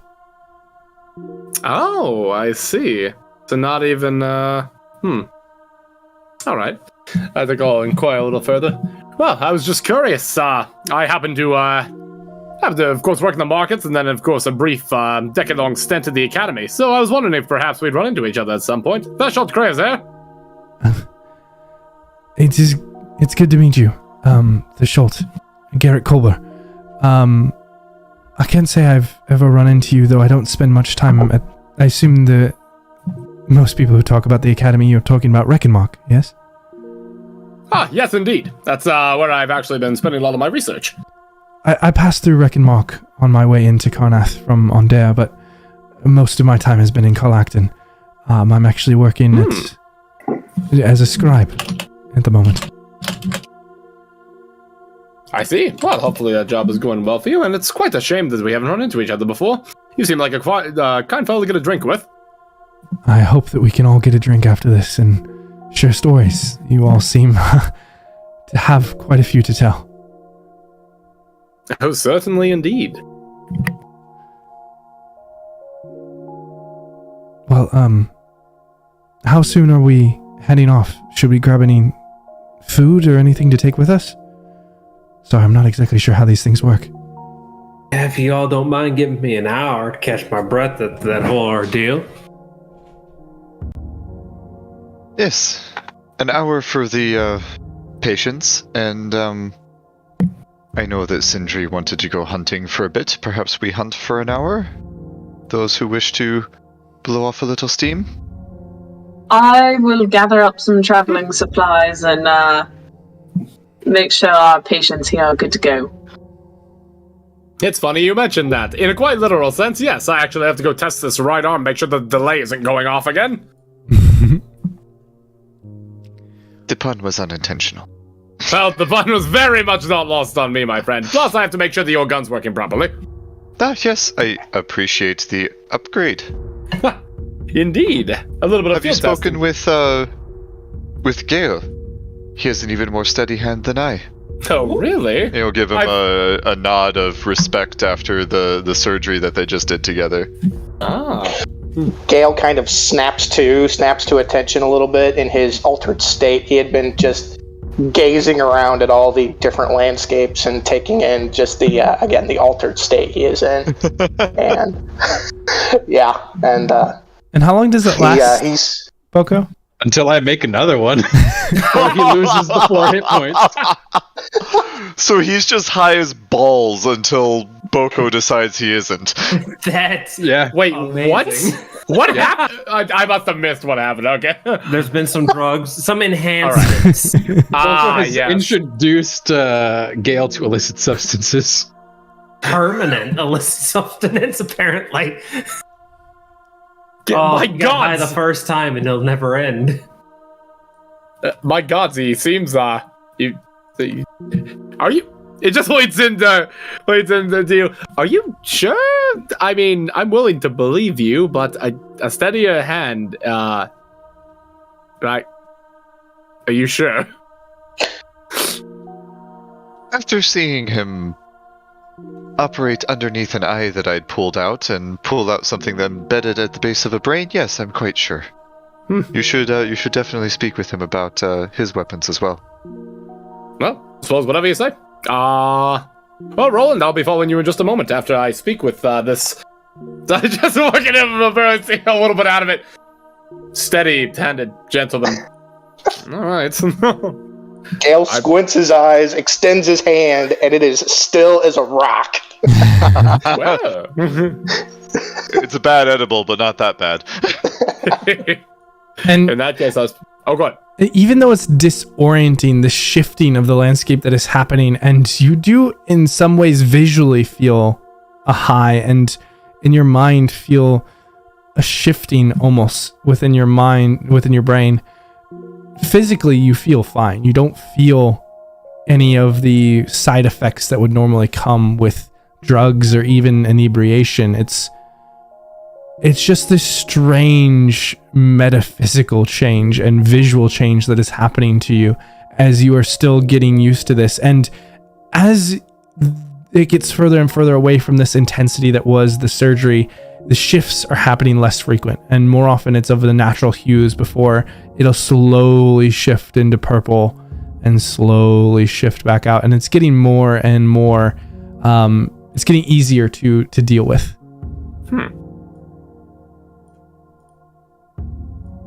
I suppose if given the chance, I'd like to go over and exchange a few words with him. Yeah, of course. I am all ears. Clyde is going to be trying to make a eyeball-related limerick about Roland and Gale. And so for the soothing music, so you get an extra D6 for anyone who wants that. Yep, for anyone who's using this short rest to heal. Ah, Yeah. lovely. I'm going to sneak off while Roland is distracted. I don't blame him. All right, go ahead and roll me a stealth check, Boko. If you're sneaking. I'm gonna try to remove these effects from Gale. Wait. Okay. I thought the 3 was your stealth check. Yeah, I thought the 3 was that's mine me, too. I sorry. was like, what the hell? Sorry. So it still hasn't rolled. I'm gonna click it one more time. Who knows? Sometimes it's just slow. It's gonna come Just like keep 6 clicking times it till it now. happens, and then just Yeah, it's all an in one. 8 of I'm them. just that gonna come roll through. a d20. I Can't mean, even roll a it's- d20. It's probably sending out. It's just slow as all get out for some reason. I'm creeping off in slow motion. The internet in general. Oh, there it says comes it's through. sensitive. We'll take the first one. 18. Oh, Yeah. my 18 is pretty gosh. good. I know. Like, what in the world? You're able This to move move off without anyone noticing. And after about an hour, Gale loses that purple hue.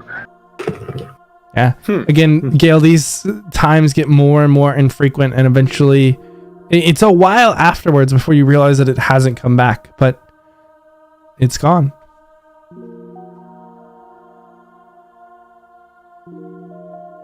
The Has handshakes that come hunt? back. Now you gotta go find your dealer. Now he's gonna start charging you. Look at that hand. It's solid as a rock. Yeah, but this is the hand to shoot with. Now, does this effect wear off before I talk to him? No. Oh, okay. Mid-sentence. So I guess I go up and just let me think. Gale, was it? That's correct. Ah, excellent. I don't know And you are? if we formally met, and clearly we haven't. The old Cray is there. I think I may have something that could help you out. All right, let's hear it. Well, you see, you've been recommended to me by my clientele that you have quite the steady aim. Yeah, Gale just he takes his hand and just kind of runs it along his gun and says, "It's not bad." Interesting. And this is your firearm of choice, then? Both of them. Both of them. Ah, that's right. You do wield dual weapons. But which one's your favorite? Oh, my favorite is the top one because it's on top. That's how you know. Understandably so. Well, I've got something rather interesting for you. How much do you like having to reload that gun? Why, not at all, as a matter of fact. Happen to hate it. Takes up too much time. I'm sure you'd rather be shooting than reloading. Every time. Well. I believe we have a great deal for you today. You see, I've already fixed up Roland over there with the ability to optimize his firing approach in the fact that, well, not only does he not need to reload, leans in a little bit, he doesn't even need bullets. Really? Indeed. Imagine a gun you can fire as many times as you want and not spend a single copper on a bullet. Huh. Well, seeing as we're stranded on this island, I have a limited amount of bullets to begin with. I could see that being a pretty big boon. And I have a limited amount of metal. So, we'll deal with that later. But what you need to know for now is that I can probably help you out here. Unfortunately, I can't do it for both. But if you'd like for your primary weapon, the one on top, as you said, to be one of these weapons that is not only bulletless, but even nicer to fire. We can get it all fixed up, deal a little more damage, be a little more accurate. And really all you need to do is, tonight when we get a chance to rest, assuming we don't all die, which is what I'm going to assume, I can fix you up with it. Well, this is appealing to Gale's history as a gunsmith, but he does narrow his eyes immediately. What is in it for you? Why are you helping me like this? Oh, well, first of all, I mean, I think that we've been put into a bit of a ramshackle team, as it were, so I suppose I called that for one.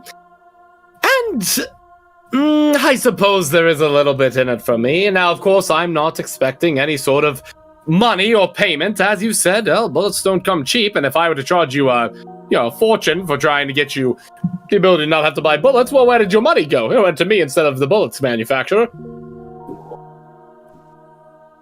I just, would request, and of course I request this of Roland as well, a bit of a follow-up, as it were, to engagements. Of course, now I run to the front, testing my weaponry, and, after I get them in to a position I want them to be in, well, I see a couple bullets fly over the shoulders, hit them straight in the dome, and gone they go.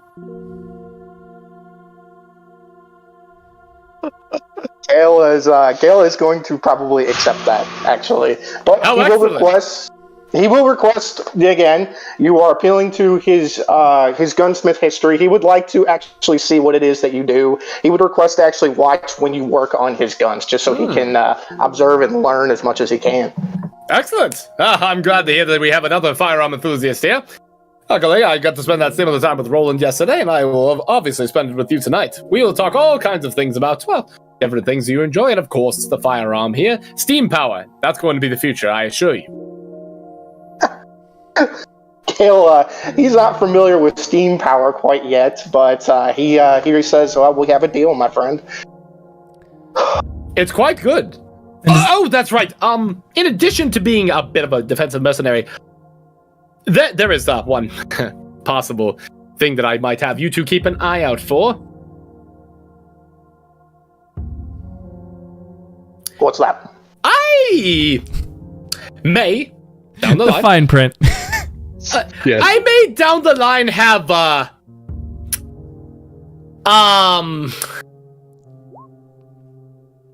naysayers, as it were, to steam power and the like, and the possibility that they might want to kill me to make sure that it doesn't actually take out necromancy as a science, but I am sure that nothing bad will happen as a result. I just, maybe, if you see one coming for me, or, well, anyone, but me, maybe shoot them and just make them go away. Gale nods. He thinks back and says, if I remember right, you tried to save me and Carl Acton before we all got here, so by my count, I owe you one. That sounds like a deal. My God, that's right, it was you! Indeed, I am a bit short on that suit right now, but the minute I get it back, you will see exactly what kind of things that my technology can do. And like I said, this kind of tech will completely obsolete necromancy. And I really hope it's with as little blood as possible. I agree with that. I think necromancy's a dead art form, so... I'm glad we agree. This is great! Well, you and I clearly need to share a drink as well. Wonderful. Dead art form. Oh my gosh. Oh my gosh. I love it. Anyways, we don't have much time now. If I were to guess, I am almost certain that Cade will probably leave without me. Jay and I got off to a bit of a bad start yesterday, whatever. So we probably should go join them now. But remember, come meet me before we go to sleep, and we'll go ahead and get working on your firearm, and we'll speak of the nitty-gritty details of it as well. Sounds good, thank you. All right. And is anyone else doing anything over this short rest before you all head out? A smile on my face. So, Jasira, before she forgets, she might actually, it's assuming the sand all counts as the fine grain, she's going to actually pick some up and put it in a bag and save it for the sleep spell for later. Get some free components while we're stranded on a beachy island. Yeah, and I'll say we have to do brain surgery. Specifically looking around, there are plenty of those, because I think there's 3 material components, but there are plenty of those nearby. Well, so it says this, or this. So I assume I only need one. Oh, yeah, you're right. Mm-hmm. No, 100%. So yeah. So I'm assuming she's getting a boatload of sand. Yeah, you can grab a small little pouch. Sandman everyone in. And I'll say that's even that's enough for, we'll say, 20 uses of the spell from within the pouch. And then I think she would want to spend the remainder of the short rest just kind of staying kind of close to the beach, but going into the trees a little bit and seeing if she can maybe find any sort of herb she could spin into a sort of pain medication for our patients. Yeah, roll me a survival check for that. Okay.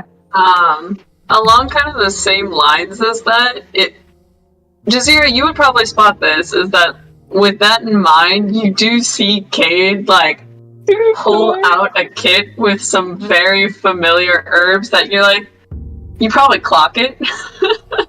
I mean, yeah, she's probably picked up on it, so she'll just get even more, and maybe we can use our herbalist kits together and make some I was pain gonna meds. make a anti-inflammatory tea. See, there we go. So, I'll clock Jazeera kind of doing that, and then, hold up my kit, and then maybe combined, we'll, try and get, a nice tea going for the 2 people that just had their eye popped out and popped back in. Yeah, and with that, I'll say you can go ahead and roll that at advantage, Jasira. So roll me that survival one more time. I like 17. I like 17. Yeah, so I will say this. You two begin to look through, and you two have both spent time, albeit in very different environments, looking through these types of reagents. And Cade, you identify certain plants, or what seem to be certain plants that would typically go into something like this, but they seem different. Some of them are discolored, some of them are much larger than they would typically be. And some of them almost have these bulbous growths that are growing onto them. Each plant has something different that is changed, that is strange about it, and it just gives you this strange feeling in your head. It's just this uncomfortableness about using these. There's something off with them. Jazeera, I'm going to recommend we just make something from my existing kit. And these plants are off. And Jasira, you kind of hearing this and looking at this, you don't know these plants in particular, but you can see that the growths are erratic. You've seen plants that have been infected before, and these almost appear to be like a tree that gets a burrow, or a plant that is infected with a termite or a disease that changes its entire physical makeup. These things, something has changed them. And she can't pinpoint what it might be? Does it seem... At least not at the moment, no. And do you see it too? Something's just off. I do see what you mean. It's not normal. It's alien, as it were, but... Let's use what I have in my kit for now. It might not be as pungent since the herbs are a little more dried out, but be better than feeding whatever this is to them. Does Jasira know if there's anything in her own kit that might be able to help with pain? Or as like a numbing agent? Or... I'm going to say that with what you have, especially with what you were able to scrounge up from home and where you have been the past bit, I don't think you have anything that would apply here for this. You certainly have the ability to gather it if you're in a more normal environment. But yeah, what you currently have on hand, you probably don't have too much to add to it. But I'll just kind of show Jazeera. I pull out some very simple herbs that, like, this is what, like, your grandma witch doctor in the village, like, wears by when her bones are aching. Yeah, I think she'll make some mental notes about the things that Cade shows her. Yeah. And So just basically kind of comparing it to what she has and what she's used to, and just kind of combining the notes mentally so she knows what to look for in the future, perhaps, besides these weird disease-ridden foliage. Absolutely. But yeah, so Cade will just make, like, it's just meant to be like a very calming, kind of soothing cup, with just, like, you know, a little anti-inflammatory, and we'll make a cup of tea for both, Sabine and for Clyde. All right. Mm-hmm. And then Boko, Roland, or Sindri, is there anything else that you guys are doing over this short rest? Are you attempting to try and hunt after any of these creatures? My ritual is going to take, I think, the full hour. Okay. Sindri, were you trying to hunt after any of the hounds during this time, or were you letting that pass? It already went down like an hour previously, so I don't think I'm going to get any further with an hour. So I'll just kind of wait for everyone else. I'll just start, I'll take like a rock and I'll take out my stone tools and I'm going to start chiseling a rock mask. Okay. I will patrol the edge of the campsite, make sure that I don't see any signs of predators getting ready to come back. And then if I do find anything that I could hunt for prey, for food, for the camp to leave behind after we leave, then I would test out the new enhancement to the rifle. Okay, go ahead and roll me a perception check. Ready? Son of a bitch. Watch me nat 20 this and accidentally shoot Boko in the middle of this ritual. Wait, no. Stealthing through.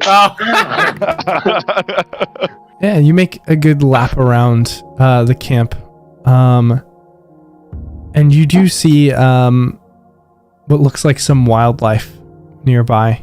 From range, the movement, maybe a squirrel or a rabbit. And as you kind of raise the rifle, you see that it does look to be the small shape of like a hare moving through the underbrush. I'm not going to use it. If I shoot it with a rifle, there's not going to be anything left. Mm-hmm. So letting this at least pass for now, you look around and there's nothing, not much bigger than that nearby. And you eventually make it back to the camp as everyone is grabbing what gear they have, and the group that is heading out to try and find Elysium begins to make their way out, and the others are already setting up a more robust camp with kind of taking what they can to make longer spikes almost, or spears, rudimentary spears for those who don't have weapons, so that at least everyone has something, and trying to make kind of palisade walls to kind of protect and funnel, and using the beach and the rocks to their advantage. And it looks like at least now that they understand what they're up against, they have some decent ways of protecting against it. But Roland, as you're making your way back, you catch sight of a figure. They're on their knees, a ways off in the trees. Dark clothes, maybe 150, 200 feet out.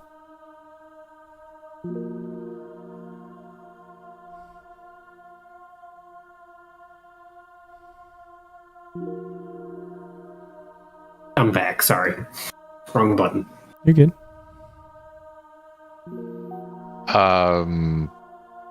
I will fade down into a bush and see if I can get closer to see what's going on. At least within rifle range. Go ahead and roll me a stealth check. I'll go ahead and guide myself for that stealth check since I'm preparing for it.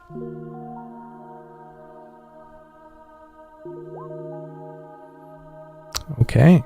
Are there any verbal components to the guidance spell?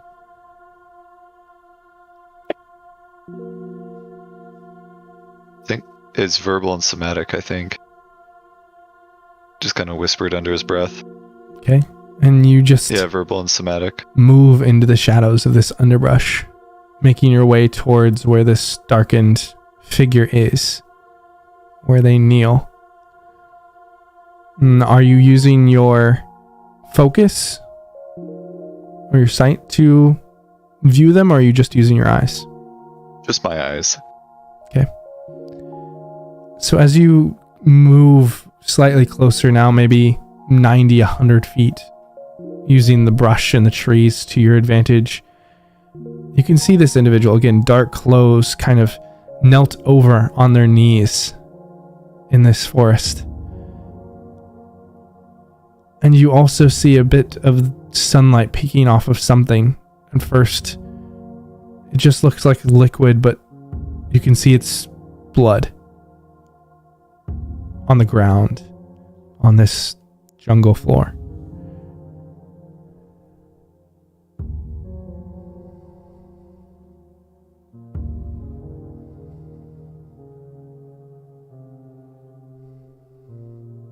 Do I recognize the figure?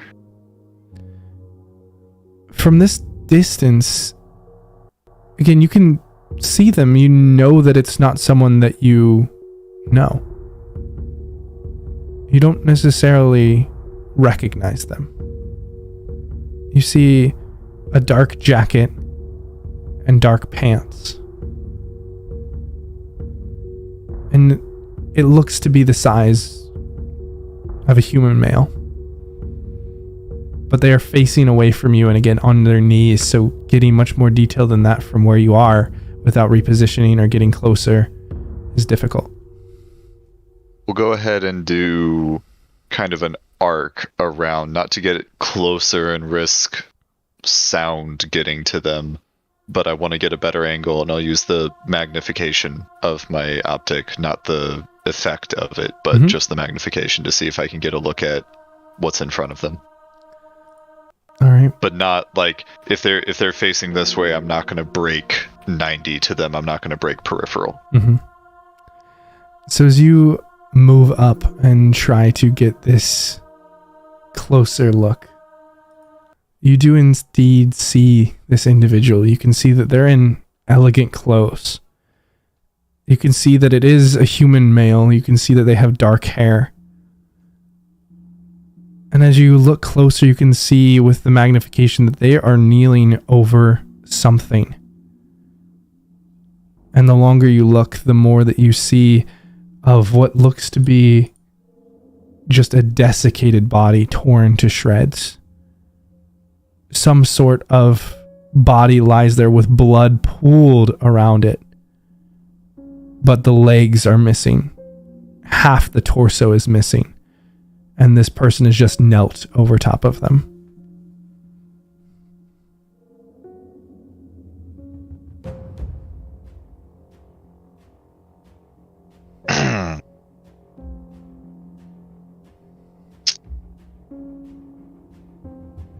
Does the body look halfling sized? Or gnome sized? With the magnification, I'll say that you can definitively tell that it does not look anything like Cesare. Okay. You can't quite make out the features of it, but the features that you do know about Cesare were not present. This figure does not have the wild hair. It's a much larger stature.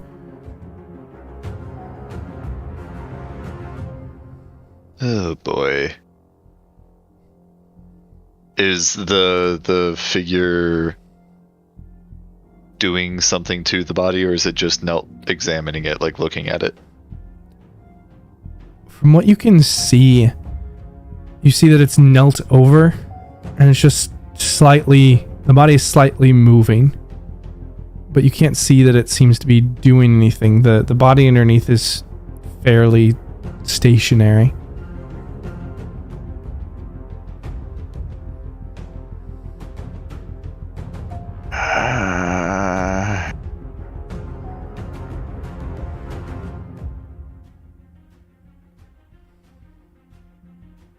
Alright, well, I'm gonna stay where I'm at because I'm fairly confident that I've been undetected, and keep a bead drawn on the guy's head and see if he does anything threatening or weird. If the, like, face begins to morph into a werewolf or something, I'll shoot it off. You sit there and wait for 5 minutes, 10 minutes, 15, no change.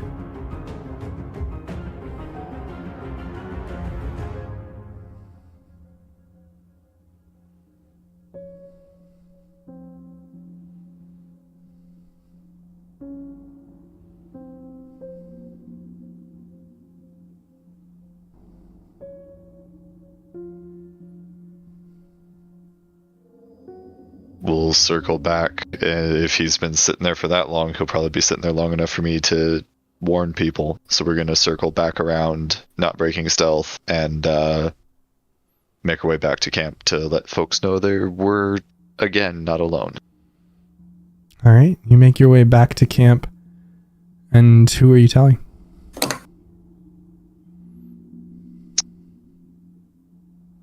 Who appears to be readily available? So on the beach, the first people that you encounter are those who are preparing the defenses of the survivors on the beach. And so you see someone in the city guard uniform, a man in the city guard uniform of Carlacton, as well as a lieutenant in the city guard. Both of them, the man is in city watch. The lieutenant is of the city guard. Both of them working on one of these walls and kind of cutting down some of the wood. Nearby, you also see a man dressed as a noble, who is kind of using a knife and sharpening a spear out of it, and two young women with red hair who are taking axes and cutting down trees. Okay. And that's it, not like... Those are the ones on the outskirts. Sindri. Most of them are towards the center, or are kind of off gathering materials. The ones that you would first see on going back to camp are these. And you can see some of the others are deeper in on the beach, but these are the first ones that you see. Okay.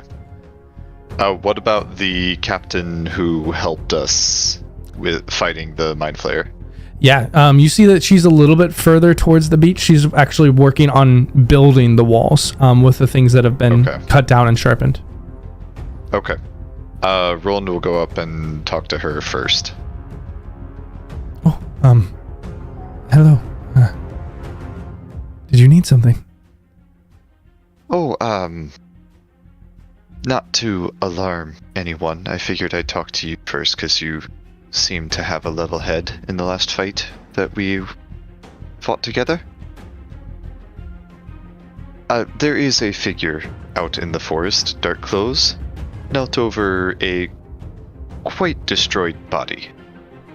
Just poking and prodding. Couldn't quite get a good look at that. I have no clue who they are or if they're a threat, but for anyone staying behind, I figured someone with a good head for defense should know.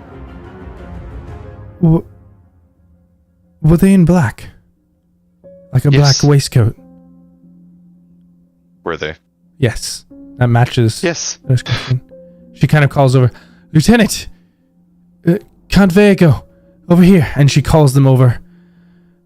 Can you please tell them what you told me?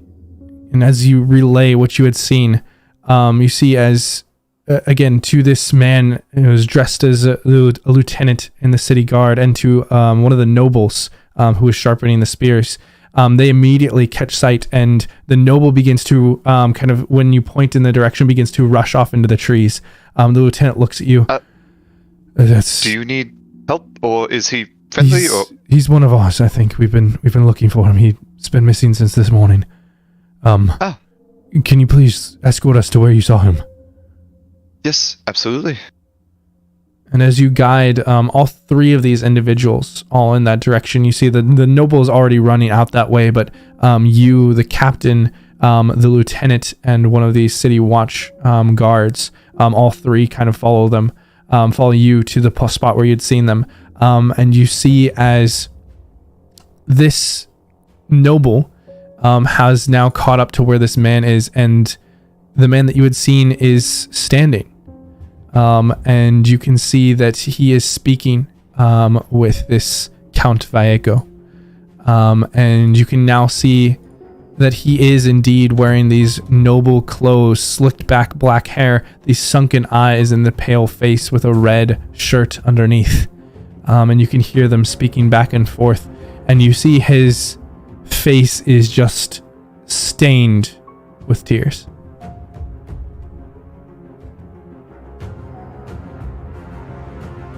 And he quickly tries to wipe it away and regain composure as you all come up. And by the time you're there, he has recovered almost completely. And he looks over at you all. I'm sorry to have drawn attention. I am distracted at the fate that has become. And he can't quite finish his sentence.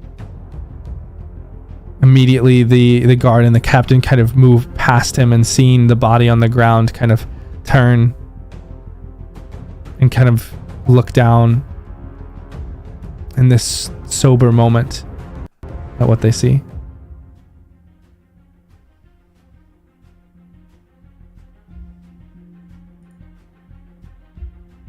Roland, are you doing anything? As there's some whispers back and forth, but currently no one has addressed you.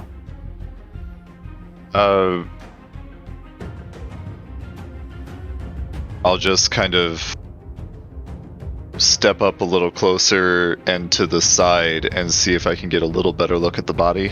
Yeah, it's discreetly. I'm not going to be going up going, what are you crying at? From this distance and in what's happening, it's not too difficult. You look down and you see the body of someone very similar. They're in also a blackened shirt. They have slicked back hair, but looking much younger. And you also see that they are tattooed all up their arm. And everything below is gone. The entire left arm, the legs, there's just blood and viscera.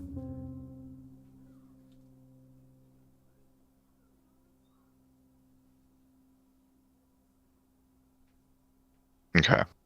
So I could reasonably infer that it's a brother or some family member or colleague at least. By the age, at least from what you can tell, it looks to be more of a son or perhaps a nephew. But they do share a very, very stark resemblance.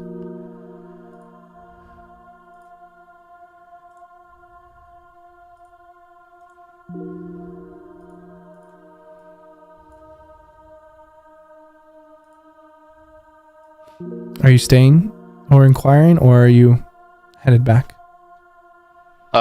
Just after seeing that that's what's going on,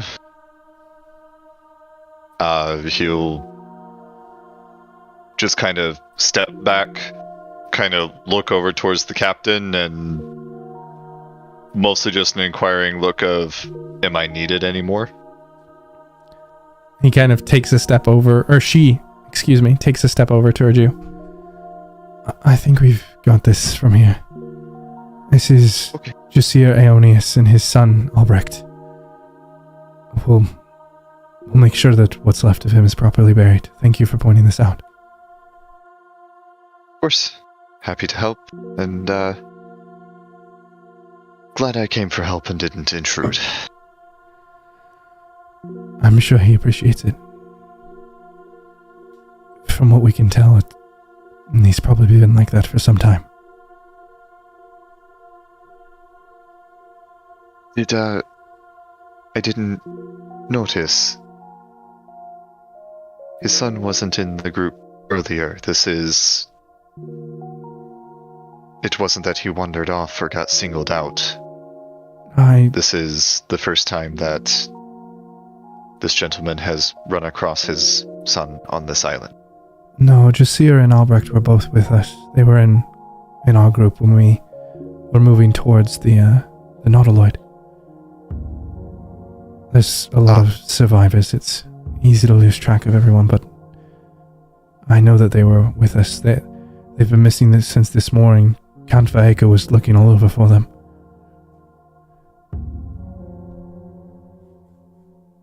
That is a shame. Likely the hounds that we fought last night. That's what we think. From the wounds that we can see, and if I remember right, I think I heard 2 screams last night.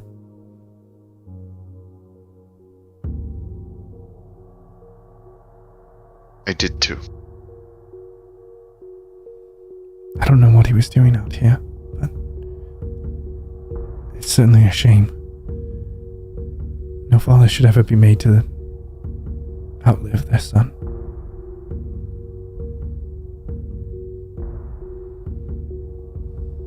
I can think of a few who deserve it, but not him. And he'll just turn on his heel and walk back to the camp.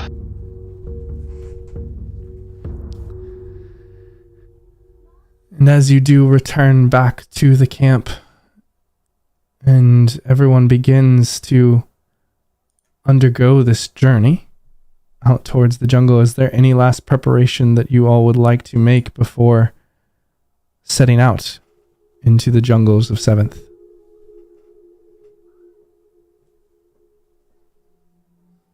Clyde doesn't have anything. How does my mask look?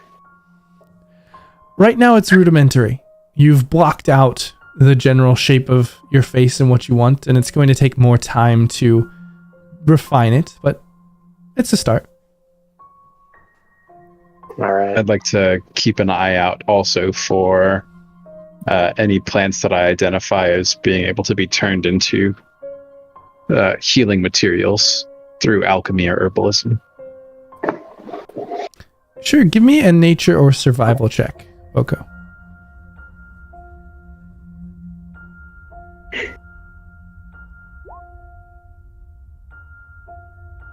Process.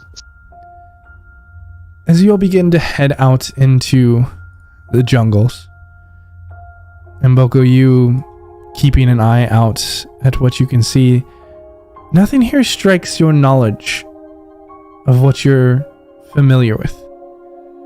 These plants, they don't register as the ones that are within your purview, and at least for now, you don't want to risk using anything that you haven't had the chance to explore, but perhaps something to look into if you're here for longer.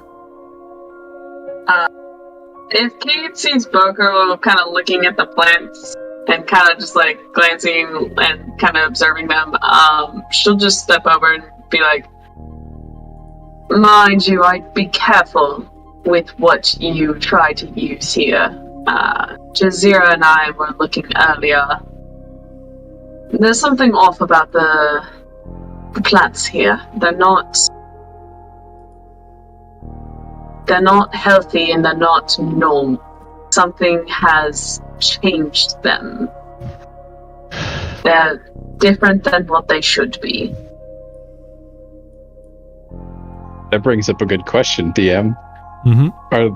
Are these changed like the ones that were changed around my home? Roll me a history check. This is going to be interesting. This is going to turn things up a notch. Oh, possible war? Oh. Probably. Oh, no! From what you can see, you don't notice any immediate familiarity. It's more the opposite. These are things that you're unfamiliar with. Does Boko have any inspiration from last session? I have it from this session, but I think it wore off 10 minutes. Yeah. Clyde gave it to me during the surgery, so it's been... I think he's talking about from the... Oh, no. No, I think it was just Sierra, Sindri, and the Shalt. Ah. Oh, yeah. If I made a roll this session. We need to mark that somewhere, right? Like, do we mark that on the sheet? Right above your proficiency bonus. Oh, there it is. I found it. That's right. It's over here. Yep, and then it just goes away at the end of the session. So sometimes you might be able to use it, sometimes you might not, but just it'll keep rolling, and you guys will get more as we go through. Fair enough. I like it.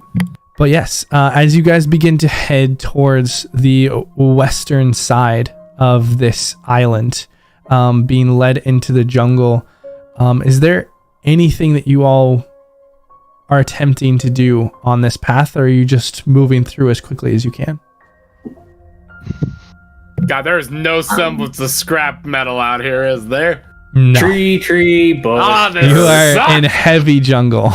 God! So if only you compromised and started working with organics. Then we could talk. No! Stone, man. Get some bamboo, see if the bamboo can withhold the steam. Sorry, what was that, kid? I was just gonna say, I am gonna suggest, unless anyone has anything super against it, that we try to follow. We don't go super far in. We try to stay closer to the shoreline, as much as possible, just so we've always got a point of reference. To the extent that is possible, because I know that you said some of the terrain gets weird, and so I will say this is kind of a decision. So you certainly can take the coastline. It will be a considerable addition to your travel time. Even though you're through the jungle, it's the way that the island is shaped. It kind of has this piece that is jutting out on the side, and you'd have to go all the way around it to go by the shore, where you just have to go kind of over this hilly region that is just south of the main mountain to get to where Elysium supposedly is. Okay, then I'll pose it to the group. I'll have my map out and say, so, we have two options. One, we follow the coastline, probably a bit safer, ready access to fish. Not quite sure what the terrain is, potentially could be easier, but longer journey, because we're going around. Or we go through the jungle, it's going to involve some hiking, just based on visual cues here. More likely to face nasty wildlife, but definitely a more direct route.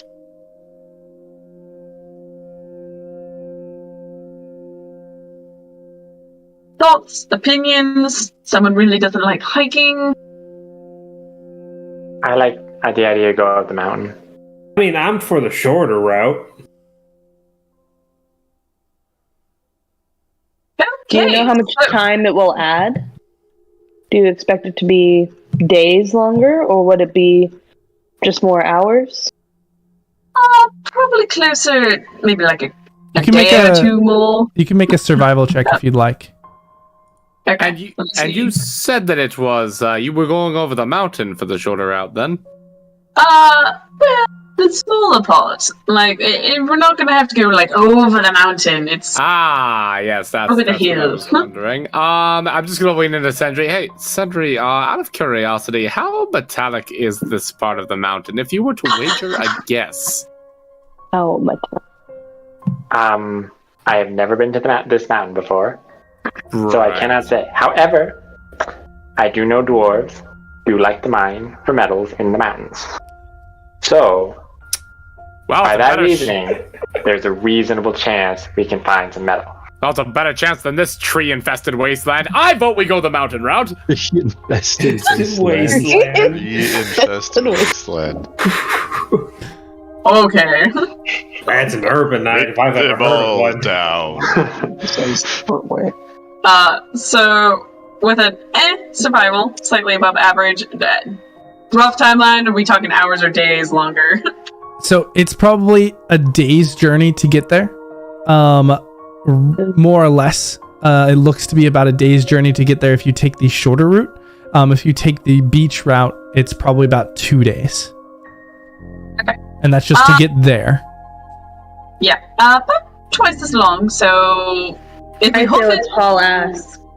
yeah, if we hope it, we can get then a day via the mountain route.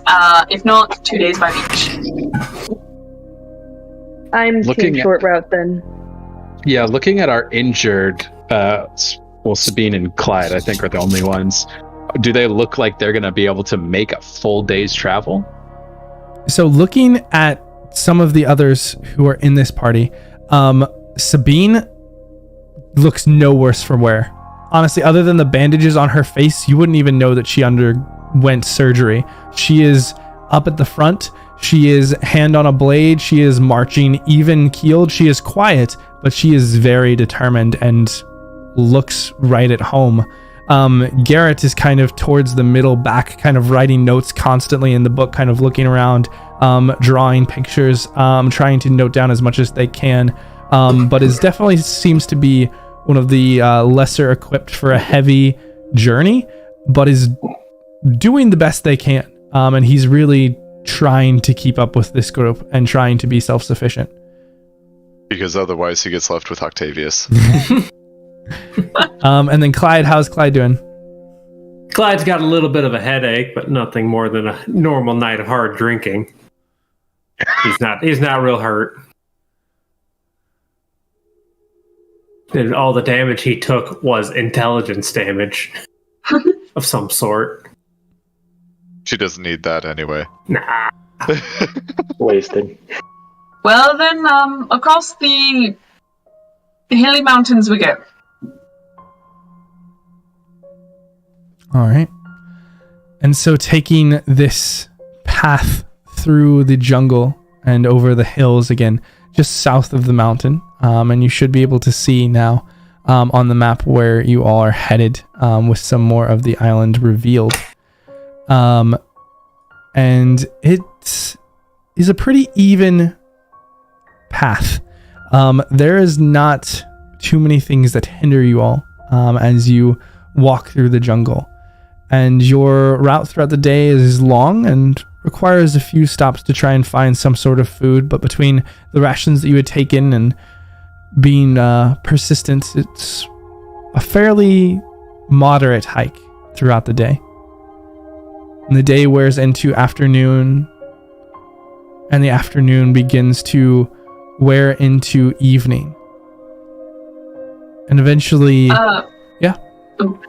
I was just gonna say, is there any indication that there's other humans out here? Like, have we seen anything that might look like, hey, someone cleared something here, or... Yeah, between all of you moving on here, there is no indication of civilization.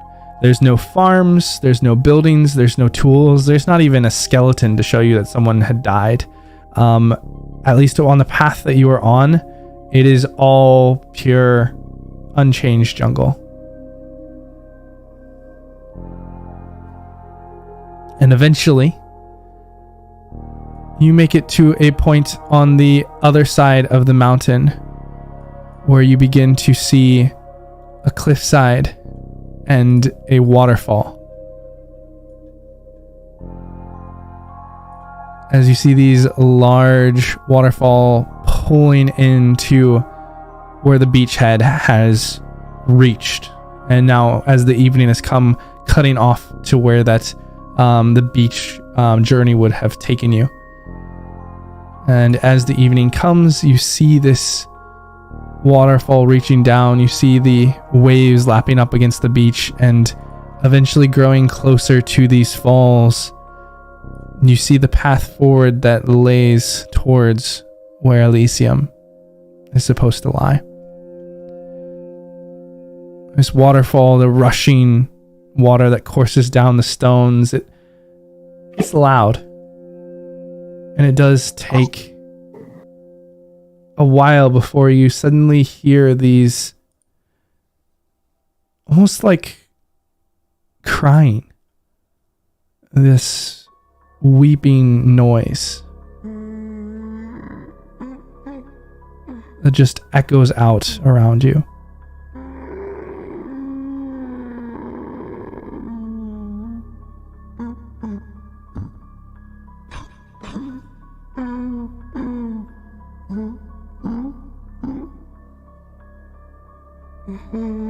Taking some cover behind a tree and readying the rifle.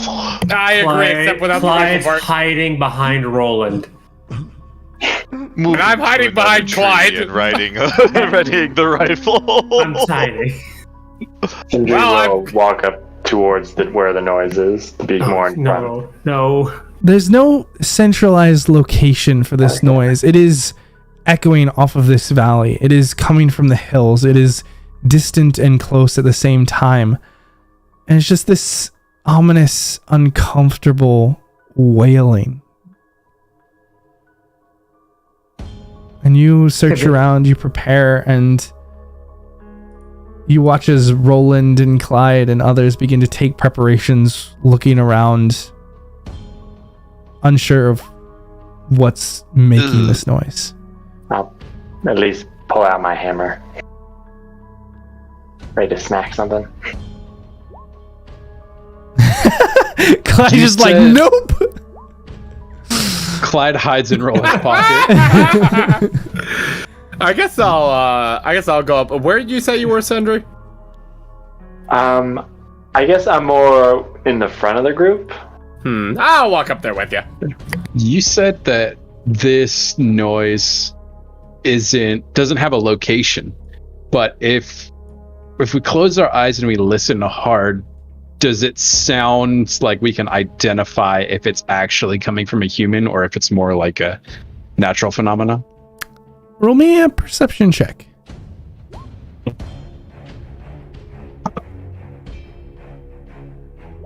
Oh, balls. Oh, no, that's sadness. So, yeah, you just listening to this, it's honestly what's so unnerving is it's hard to tell exactly what it is and if it is humanoid or natural or the wind or something else. It is just it's strange more than anything. You're trying to listen in and it's just confusing you the more that you listen.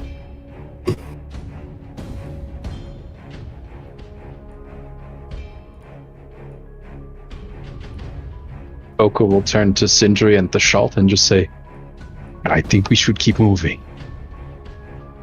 I concur. Yes. All right, and as you would have hidden just fine if you had. Is Sabine still here? Yep. She is. Okay. It's I was just hiding behind you. You seem the sneakiest guy I know. Does she seem to know anything regarding this? She seems on edge, and both of her hands are on her blades at the ready, and she's looking around, but she doesn't seem to have any further idea than you do.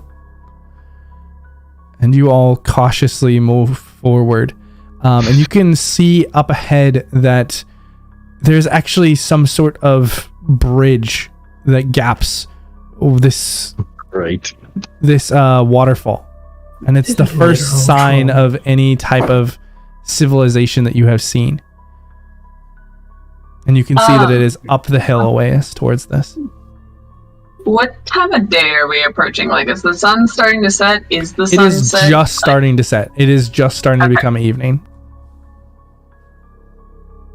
So it's maybe like 6 o'clock at night. Do we want to be kind of stealthy, or do we want to try to bum rush the last bit and hope we make it before dark? I'm not sure you can stealth across a bridge out in the open. The bridge you said is a ways off still? Yeah, it's like up a hill. It's like towards the middle of the waterfall. You guys are down at the base on the beach, and so you've got to wind your way through the jungle a bit before you can get to the bridge. The jungle in the dark. It's not with quite something crying loud enough to echo across the hills. Yeah, it's not. Let's go. It's not quite dark yet. Again, the sun is just beginning to set, so there's a lot of shadows, but you still have a fair amount of light. So not saying we bum rush the bridge. I mean, bum rush to the city. Because everyone's starting to hide, and we're going to go a lot slower. So do we want to be stealthy about it, or do we want to get before it gets dark?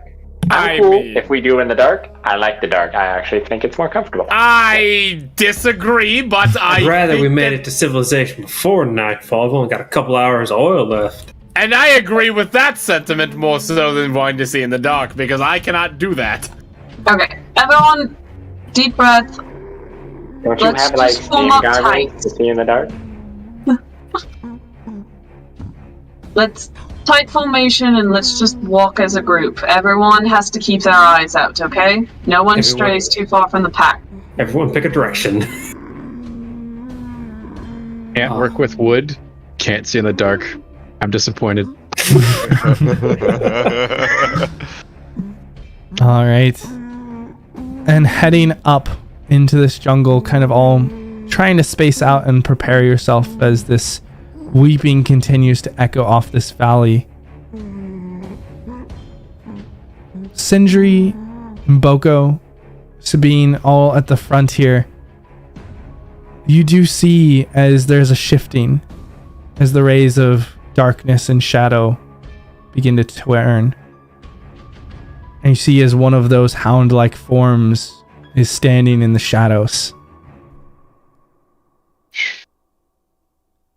You hear I found a puppy. You hear that wailing come out, and it's echoing around you in the jungle.